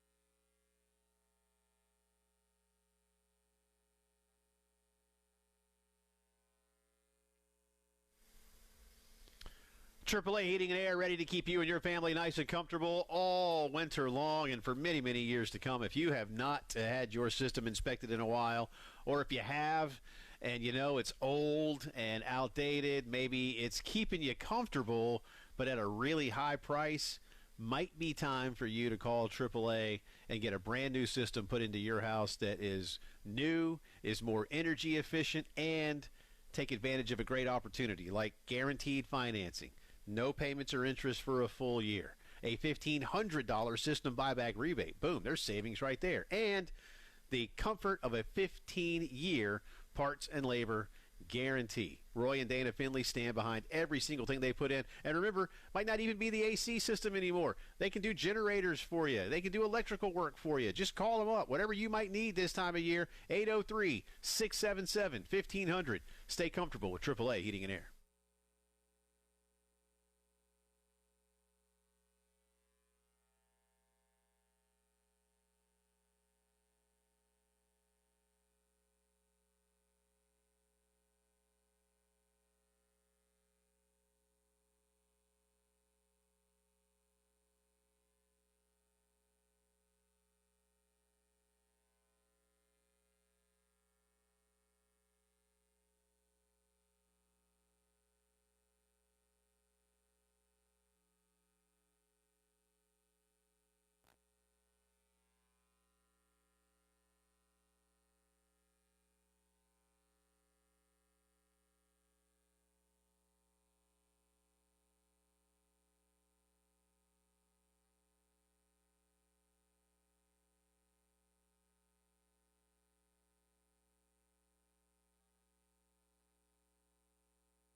All right, time to crack open the Gamecock notebook.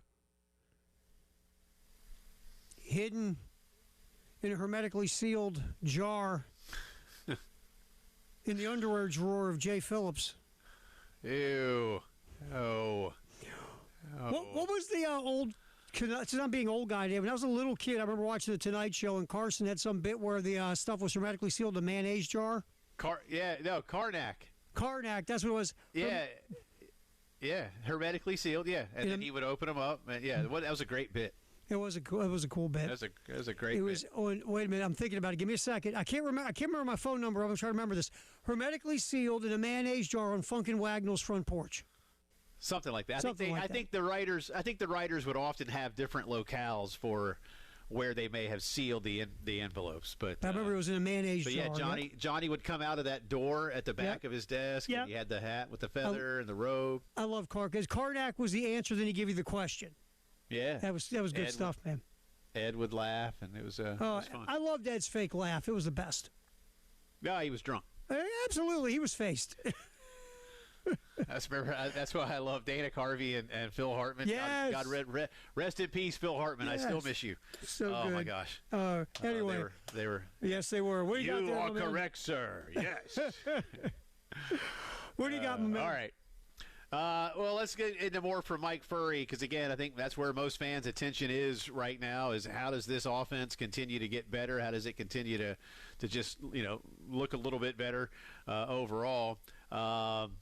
And what do we say? Number 8 here, Terry, is what we'll play. But what does Mike see right now? Obviously, just 2 games left, as his primary responsibility to get things fixed. Yeah, and I think it goes back to Jordan's question too. It's again building those relationships now that, in a different manner from a leadership role throughout the week, right? Under them understanding why we're calling things, or hey, we missed this, and hey, we're just off. And we sat here on Sunday after the game, and we went through basically the entire second half, and everybody collectively basically said this was us. Like, it was nothing that A&M did. It was everything was us. And so that's one, you have to understand that, and you got to understand that we are capable of doing these things, and then you continue to build those leaders in those individual rooms so that you can get them all on the headset, during the drive, and say, hey, 16, hey, go grab such and such, and let's get these guys together. Go rally these guys up. Look at the iPad. Hey, well, this is what we need to do, or this is our adjustment. Let's get these guys going, and then we huddle that thing up before we take that field. Everybody's in agreement that we're going out and going to work, and let's just execute and stay a little bit more fine-tuned on the details. And so that's just, we got to build that during the week. I think Coach Elliott and Coach Blackwell do a phenomenal job of that. We all know Coach Elliott a lot longer than Coach Blackwell, and his energy and his leadership is a bigger role now too. He's taken on a different ownership with the tight ends and O-line, and now us kind of being separated, me being upstairs and him at the downstairs, him being able to collect all those guys. But we still need to build those leaders, right, that can get those guys together and are comfortable saying, hey, let's go to work. Let's clean this up. Hey, did you see that? Let's fix that. Hey, we're this close. Let's get this next drive. Hey, let's go get one score right here and put the game away. That's all part of growth. And I do see that, and I felt it, and I've seen more of it this week in practice, and I think that's definitely heading in the right direction. I mean, Terry, in the other, we played a longer cut from Mike Furry earlier in the program, but you asked me what I thought of what he said yesterday, and I think a lot of his theme in that press conference came back to one main thing, and relationships, and even in an underlying theme of trying to rebuild some confidence and some communication. And it's not to say that it wasn't there. We're not at practice, and we're not in the film room with these guys, the coaches and the kids, but something wasn't clicking. Right. And when you are vocal about it, public about it, and those are the things that first come up, it would, maybe goes to Shane's point of needing a different voice, better, worse, all those things maybe come out once you have results. But, I just, it's like I've been saying, man, more than anything else, just restoring something in these kids that lets them know they can have fun. And because losing sucks. Mm-hmm. And when you're so close, it hurts. And that maybe is the biggest thing that he's got to do in the short term, is just try and instill some confidence. Yeah, you hear a lot of that with Furry and what they're discussing, and I'm with you. So much of life's from the neck up, right? I mean, it just is. And when you're out there and it's not working, and it's not working, and it's not working, I mean, you lose confidence. You know what else you lose, Jay? You lose faith, right? you lose faith that it's going to work. You lose faith in the guy setting it up that, whatever this guy's setting up ain't working. And for whatever reason. But it's just not. And so you lose confidence even maybe in your offensive coordinator. You can say we're not executing, and that's true, but you also lose faith in the guy that's putting it together. You lose faith in yourself because you're not executing. Your teammates. You don't want to let the other side of the ball down, so now you're feeling bad about that. Is the other side of the ball getting annoyed? You know what I mean? So much of this starts from the neck up, and I do believe they need to do a cerebral colonic, so to speak, and get themselves just shake it all out, man, and just go play. You guys are talented. No one says this team has a lack of talent. Your talent, go out there and just play to your talent, and let's just have fun. Screw it. One more here from yesterday, Terry. Let's go to Clayton White, cut number 15, please, sir. Again, fourth quarter had been a real hallmark under Coach Beamer for the last few seasons. This year, not so much. Of course, it was the third quarter, perhaps, defensively, that was the letdown for Carolina on Saturday over in College Station. But here's Clayton White on why there have been some differences late in ball games. I would say things like that. Once you're on the field and in between the white lines, we can coach all we want. We can get them the right plays and do as much camaraderie stuff that we possibly can to make them understand that the fourth quarter is important. I do think leadership. I do think that that our guys talk about it. They understand the importance of the fourth quarter. We talk about it a lot at practice. We just have to do a better job of just doing our job in the fourth quarter and not understand the stakes a little bit higher, and just got to be more focused and just more locked in. And I think that's the main thing. I'm not saying that we're not locked in, but you definitely want to be more of a better fourth quarter team that we have this season. And we just got to keep harping on it. We can't stop. I think the signs of strength in the person is don't give up. So we're not stopping coaching it and teaching it. And I think our guys are understanding, and hopefully they get better as a person, as a player at some point in their life or in their football career. Again, I know that was a fourth quarter question and answer there, Terry, but I told you, I think we're going to know a lot about where this team is Saturday by the end of the first quarter. And I'm not trying to sit here and say the game should be put away after 15 minutes. That's not at all what I'm saying. But I think we will be able to gauge from both sides of the ball enough of where they are and how they're playing and the kind of passion they're playing with, the kind of intensity they're playing with. Pretty quickly. Otherwise, I'd be concerned. And if it's flat after that first 15 minutes, I would say that's a mild cause for concern. If it remains flat beyond that, that concern would grow. So, again, to head some of that fourth quarter stuff off, I have some really solid advice here. Play better in the first three. Yeah, because unfortunately we have seen South Carolina these last few years start slow against team. Remember when Sean was coaching his crew a few years ago? That game was close till special teams took over against Georgia State. I mean, we've seen that movie, right, Jay? And the last thing you want is seeing that movie this Saturday, especially coming off what we saw in College Station, because you are a better team than Coastal Carolina, and you're a multiple score better team.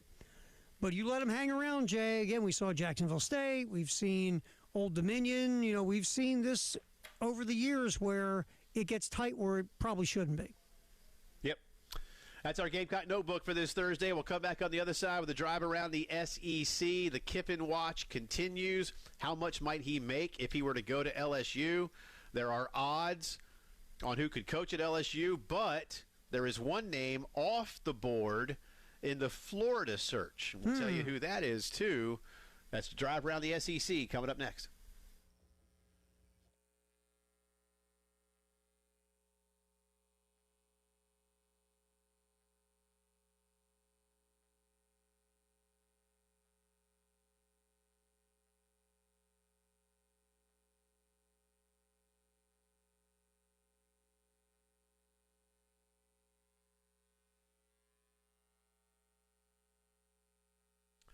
Cato's has their Black Friday sale going on now through the 28th of November. You can save on all kinds of great things, including 15% off all steel tools, whether it's gas or battery powered, plus an opportunity to win some great stuff. You get an entry with every steel purchase 5 entries for every zero-turn mower purchase, and there are some great prizes, including a brand-new chainsaw that you could get. They've got amazing deals on the Gravely zero-turn mower.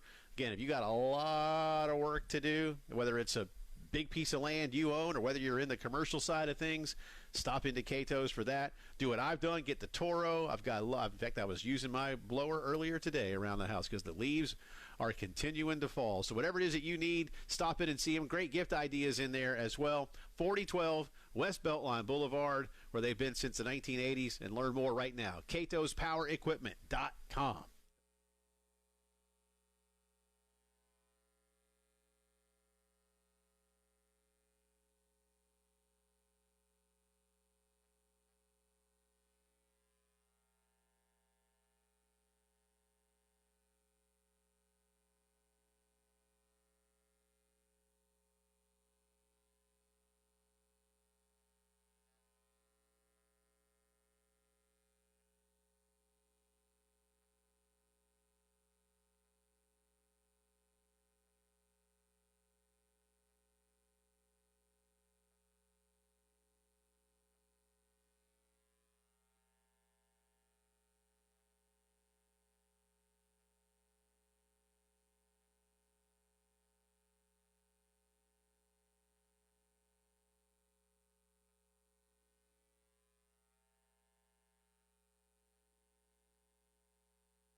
All right, to get check on traffic. We got a few accidents up and down the Midlands. We'll start off in Lexington, Augusta Road at I-20.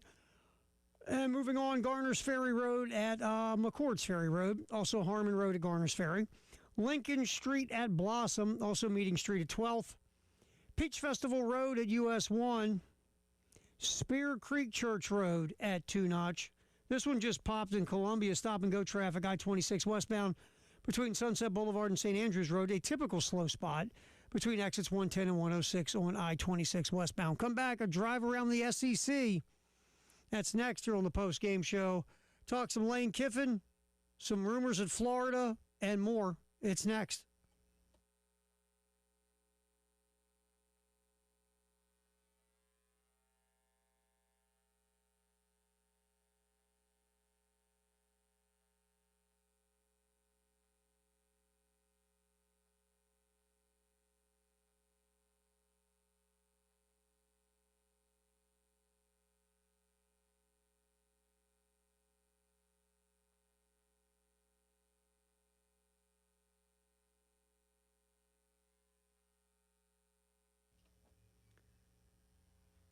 All right, post-game show, almost time to get our drive around the SEC.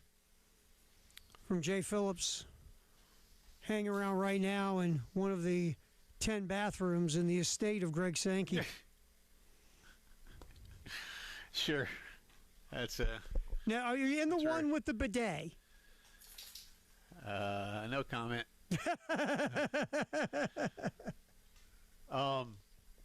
I mentioned earlier in the week, as a quick aside, what I had talked about as the obligatory European trip for American college kids. And many of the hotel rooms in Europe do indeed have a bidet because bidets are far more popular in Europe than they are here in the United States. I knew what a bidet was. I didn't use it for anything. I will assure you of that, except to say this, Terry. About a third of the way through the trip, we needed to do some laundry. And my buddy Richard and I were we were sharing a room, in the different hotels we stayed in, and so we decided to use the bidet to just do laundry for socks and underwear. So that's my. Are you serious? Are you clowning? You're serious? Oh my God! No, I'm dead serious. That's hilarious. We were like, we're not going to use this thing for what it's used for, but we should use it. So we washed our socks and underwear. Oh my God, that's phenomenal. That's yeah, I rented a house with one years ago, and a buddy of mine came over and he said, "What is that?" I go, "It's a water fountain. Take a drink." Yeah. I mean, honestly, I never used it because I just think it's weird. But yeah, I've never forgot when I rented the house. It had this little hook up to the toilet, right? And I'm like, "What is this?" And I hit the button. I'm like, "Oh my God." Oh, wow. I'm trying to remember. I think it's Modern Family, and Phil and Claire are talking about something. And Phil, he doesn't call it a bidet. Phil says they have one of those butt washing toilets. And Claire says you can wash your own butt. Hey, look, the only reason I know what it is from what was it, War of the Roses? From the movie War of the Michael Roses. Douglas, Kathleen Turner. Remember what he did? She loved that bidet, and remember what he did? Yeah. Okay. That's when I first learned of a bidet, sir. It's funny. Was War of the Roses. But anyway. Yeah. All right. Drive around the SEC. Now that we've talked about let's transition to that butt washing toilets. That's right. So it was announced earlier today, well, really last night, I guess, but it was supposed to happen today, that John Sumrall of Tulane University was going to meet with the Florida administration today. And then about 2 hours after that story was made public, the meeting had been canceled. Now, I'm looking at a report here from Benjamin Henderson, who writes for Fansided and covers Florida. That's part of the Sports Illustrated network. And he says that one of the reasons is perhaps that Florida did this to put pressure on Lane Kiffin. He says, let's be perfectly clear, the original story going public doesn't happen by accident, especially when considering that there is next to zero chance that Sumrall is the only Plan B option the Gators are looking at.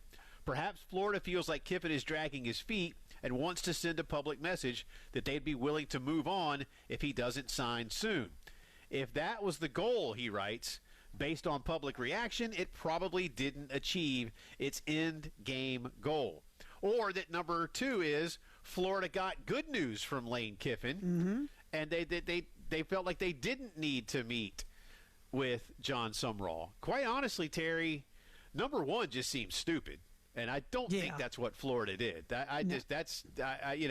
Hey Lane, we're gonna call John Sumrall and meet with him if you don't tell us something. Okay. You know what that's like? Some girl who's been wishy-washy about going out with you. Hey, I'm calling another girl. You better change your mind quick. I'm gonna be dating Beulah. It's weird. I just saw this on 3, and this is from on 3 site. John Sumrall turns down meeting with the Florida Gators is the headline. Yeah. And that's one of these things here. It says that Sumrall may have used this as a way to get more out of Auburn. I think a lot of us believe that Sumrall seems the best fit for Auburn and vice versa. Again, he's an Alabama native. He played at Kentucky, but it feels like Kentucky's not going to open now. And again, I will say Carolina fans, Missouri fans, Vandy fans, Tennessee fans, I don't think you want John Sumrall at Kentucky. That's my personal You want opinion. Mark Stoops to stay at Kentucky. Yeah. If they feel comfortable with Stoops, then you let that ball keep rolling. So we'll see. But John Sumrall, again, meeting with Florida. 2 hours later, no meeting with Florida. Interesting. Read into it what you will. Bovada out in Vegas has put out odds on who the next coach at LSU will be, And again, these had been updated already today since I first saw this from our buddy Matt Moscona when he put it out.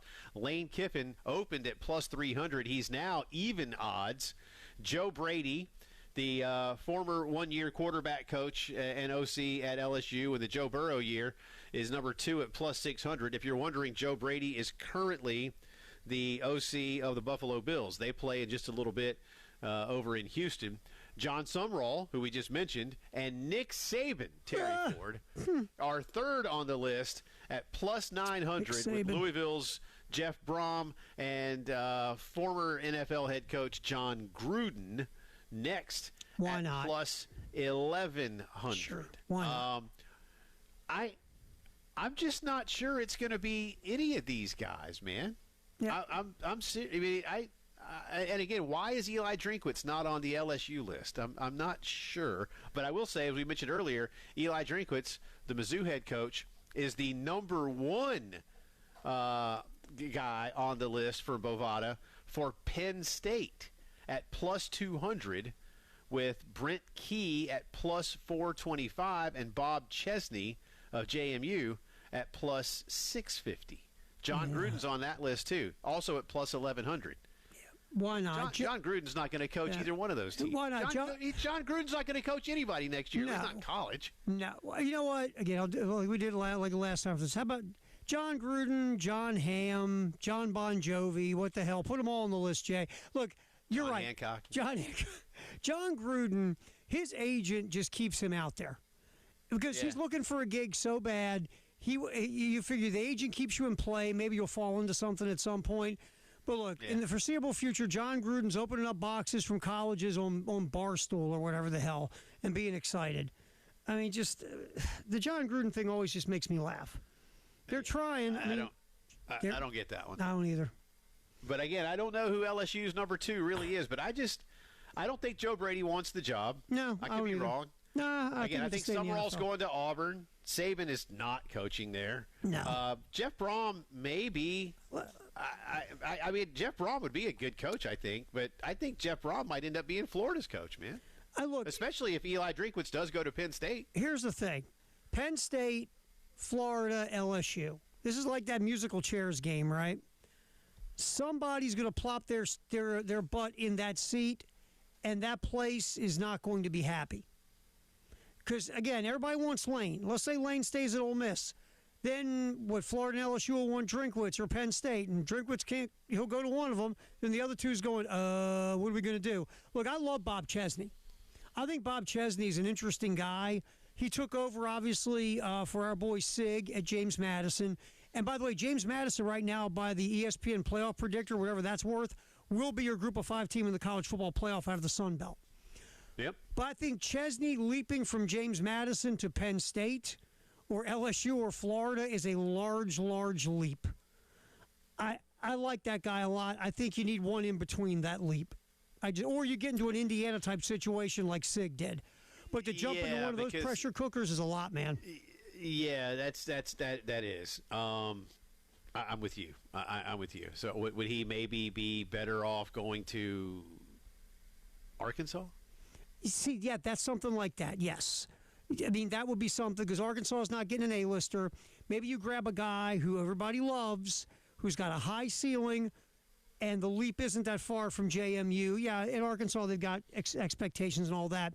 But that might be something that would make sense, yes. I'll give you a name, and it might not be this year.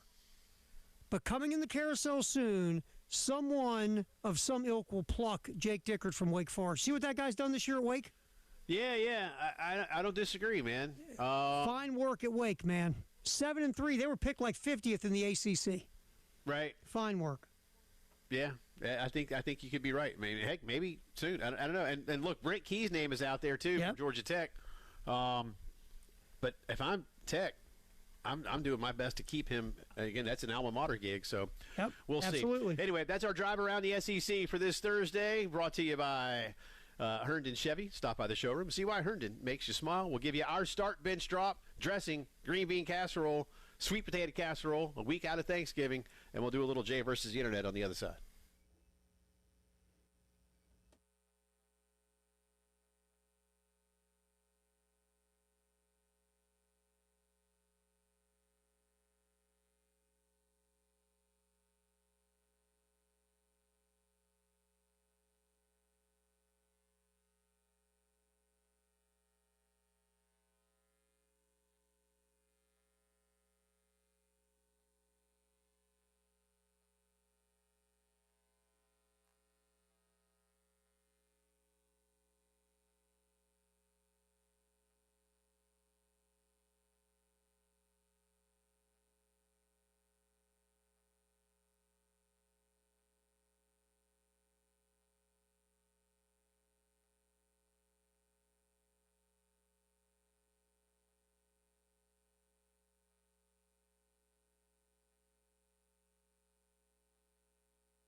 Before we get to Jay versus the Internet during the post-game show, sponsored by U.S. Brick, let's get our little start bench drop. I already know my start. I'm just still working on my bench and drop. Go ahead.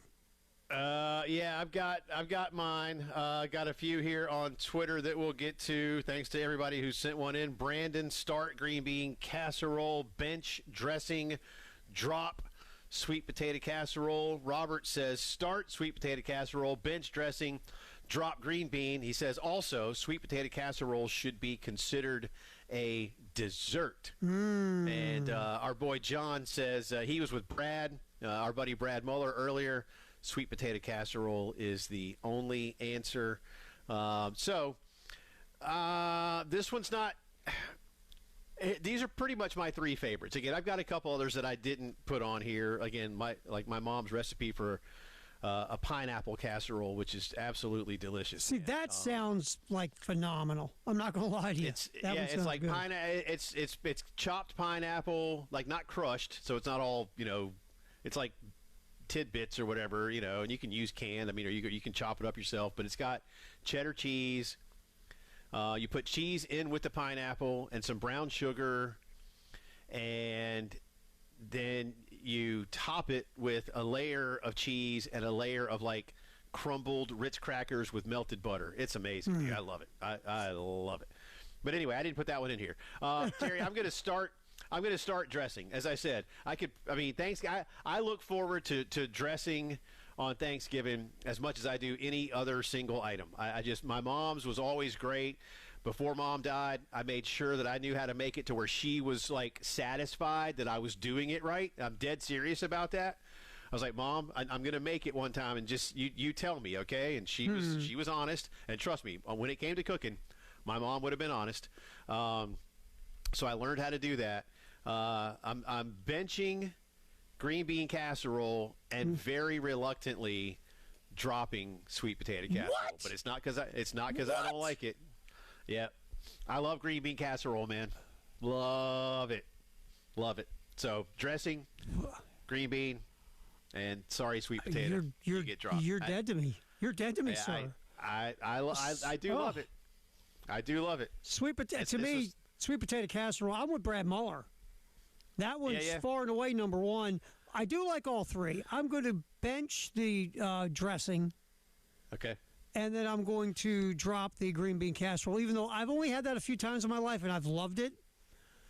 Out of all three, I got to drop that one. I love a sweet potato casserole, man. And with our one texter, our one tweeter, it's almost a dessert to me. It's so good. Yeah. Well, so it's good. got if you put brown sugar and marshmallows all over it. No, it's great, man. It's fantastic. Trust me, I'll be eating some a week from today. I am so disappointed in you.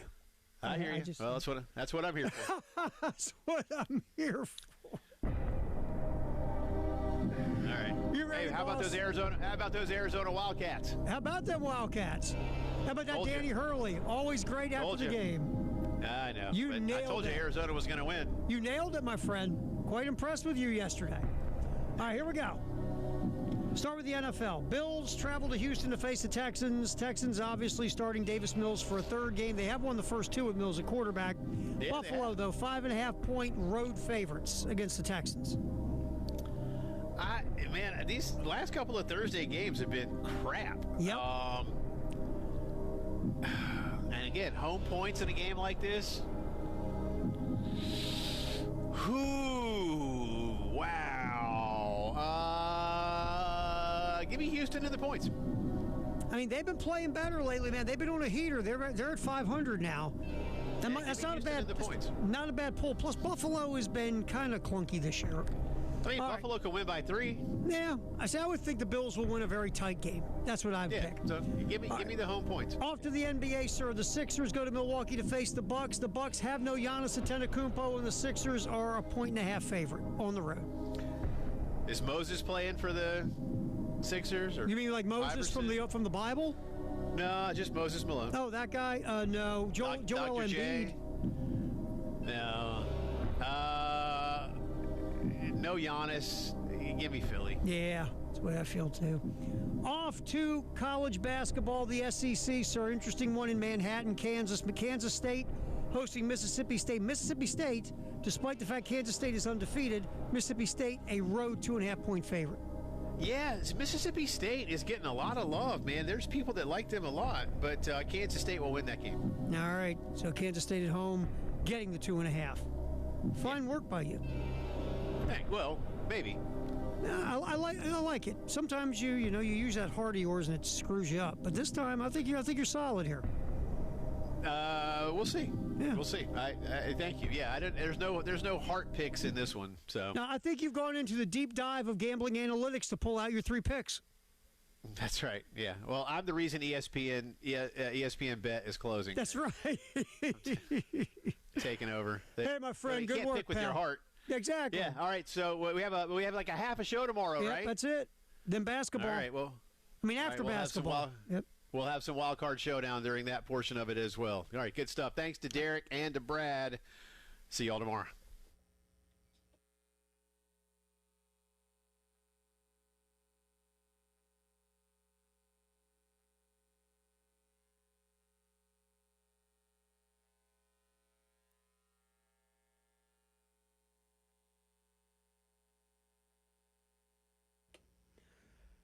All right, so as you go through this life as a man and you start to get older and things start to, I don't know, just don't go the way they used to and you're confused, you're weird about it, maybe you're scared, maybe you're nervous, or you're just denying it all because, that's what you do it.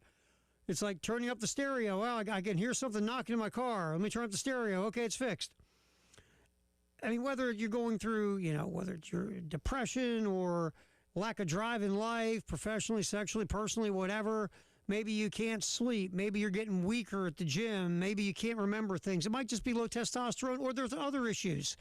Find out by going to see the folks at the Men's Clinic, 803-875-MENS. Set up a free consultation. Tell them your story, and they will check into the different things that could help you. It could just be low T. They do lab work and then put you in a program to help you get back to being you. 803-875-MENS, the Men's Clinic of South Carolina.